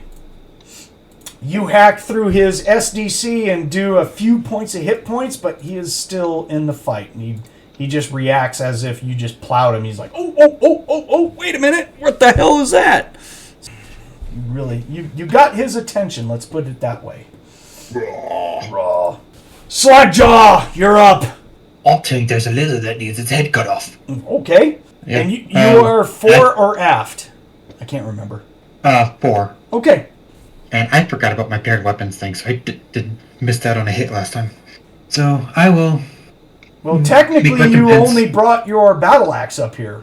I grabbed my shield as well. Oh, okay. Yeah, if you wanted to... Okay. I forgot about that. You're right. So, yeah, I'm going to... First off, whack with the axe. Okay. Same lizard until it stops standing. Oh, okay. So you're gonna use paired weapons and hit him with the axe and the shield. Well, get your table out because that's on that one. Oh, you knucklehead! Here we go. Brandon always has to make it saucy. Hand-to-hand tables. Go ahead. Roll me a percent, buddy. 72. 72. Oh, whoops. That was a critical hit. I was like, wait, how'd you do extra damage? Oh, dear God. Please don't tell me I throw my axe. Roll me another to hit, please. Same with the same stats, same weapon, everything. That is a 12. Okay. Roll me a set of damage. 21. Krogark, I hate to tell you this, but the Paladin whiffs badly and slams into your chest for 21 points of damage on your armor of Ithan. Shit. Ow! Dick! At least he didn't roll over your armor of Ithyn, so... Sorry. Slippery fucker. Damn. Okay, now your shield hit. Yeah. If I whip this one the same way, at least it won't be as bad. Right. Right. 16 to hit. Okay. And... Actually, he gets a total... Wow, that's pretty good. He actually gets a 17 total for a parry, so it'll actually knock your shield aside. Stop it. Stop. Oh no, do that first attack again. That was awesome how you hit the big guy. Do it again. I will eat you. Well, Krogark's all like, I'm going to eat both of you here in a minute. This is bullshit. Uh-oh. I'm sorry.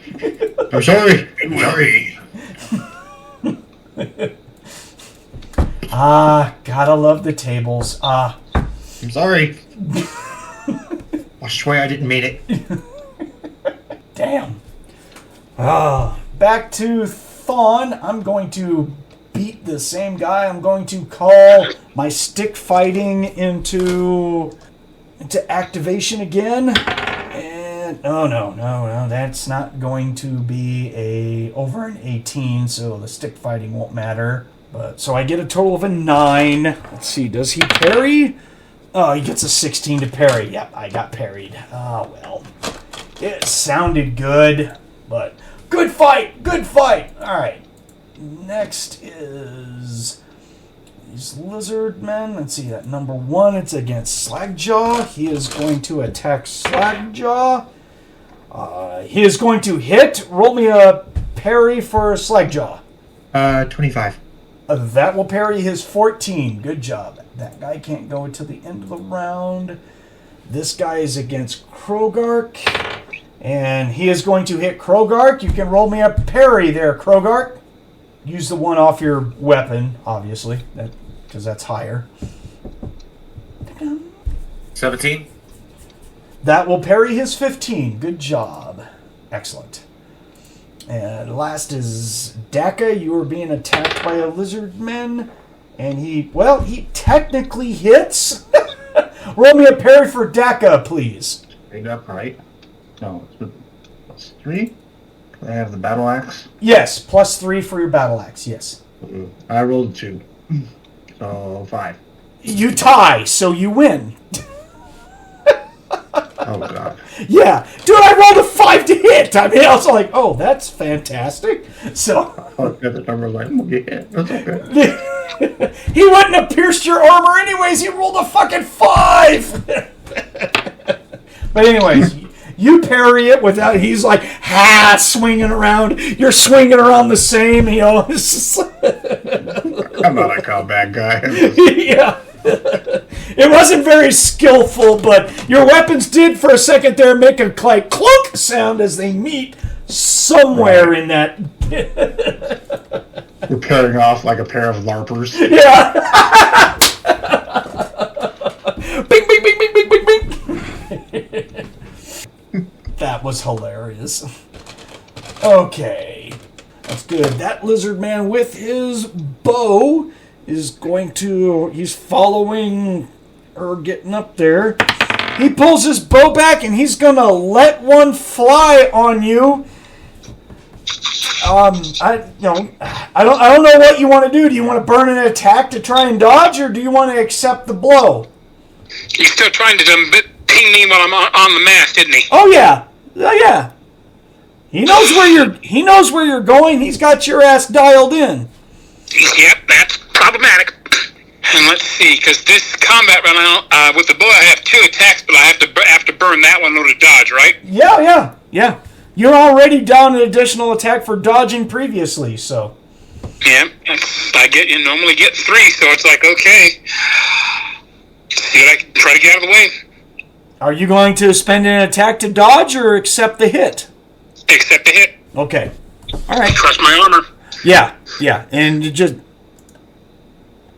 Right. Well, he rolled a total of a 17, so the shot will go through your armor. He bypasses your armor rating. He found a soft spot. Yep. So he will do damage against your personal SDC, and he will do 6 points of personal SDC. Okay. Is it the left titty or the right titty? Yep. She just kind of grimaces, looks at him like, I'm gonna kill you when I get up there. Left titty. I rolled odd. So, or I rolled even. Sorry. No, you couldn't shoot me in the butt or something or the back. No, something noble. You had to go for the tit. You fuckhead. What is it with shooting the boobs of your characters? I don't know, but it just follows the player. Okay. Big target. I'm going to check that copyright regarding catnip. There's got to be a loophole somewhere they can aim somewhere else. But no, it says specifically in the rules, if it's a Monte character, breast hits are always a +5. So. I didn't write that. Damn, I know. What? No. Give me the lawyer. I'm strangling a lawyer. Hey, Trey, where are you? Oh, that's not right. He wrote the contract. He gets bonus credits for every boob hit. Oh, really? He does. Okay, Grix doesn't have any action, so we skip him. The boat crew is fighting off lizards on the side, helping out fore and aft. So there's maybe a crew member gets beat up. Maybe let's see, to the side, nothing there. Oh, we got a crew member down on one side. Fore aft, we're all right. So, and then at the bottom of the round, Lizard Man number 2 gets to beat on Thonn, and he will. I will roll a dodge, or I'm sorry, roll a parry for Thonn. +5. Yep, he gets a 17, so he will parry. Not a problem. Okay, so we're going to go up to attack 3 at the top of the round.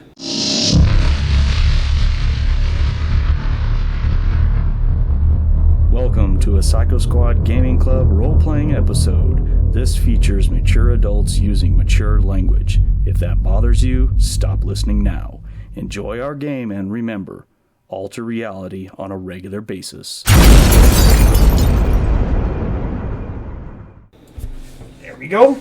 And we're going to have to save this for the next time that we play, gentlemen, because I don't have enough time to get through another round of combat, so we'll just call it here. That will be our first game of the Palladium Evil Group. I think that went pretty well. Hopefully all you guys enjoyed the game. So to everyone who showed up here, all the players at Psycho Squad Gaming Club, guys, I appreciate it. Thank you very much for making this a great gaming session. We're going to have to definitely pull this out and play it more if you guys liked it enough. I had fun. Oh, good.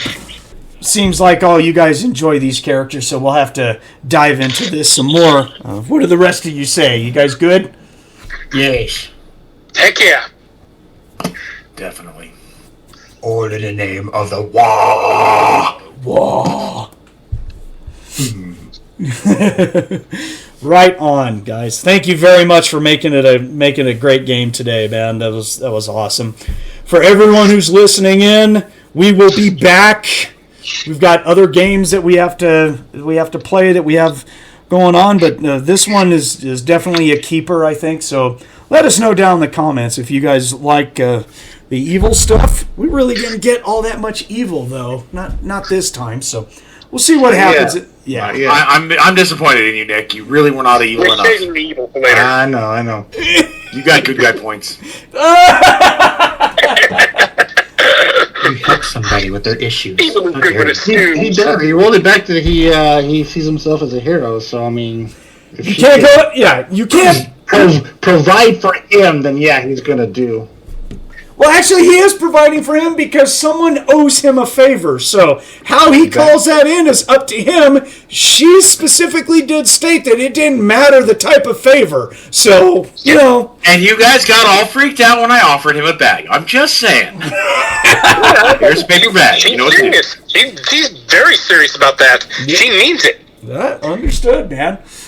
So, for everyone who's listening, we appreciate you listening to our game. We will be back. So, for Psycho Squad Gaming Club, this is Mr. Martin saying thank you for listening to us. We'll be back at a later time. So, until then, as normal, keep rolling dice. Get out there and play some tabletop games. Keep altering reality on a regular basis. And we will be back. We'll see everyone later. Have a good one.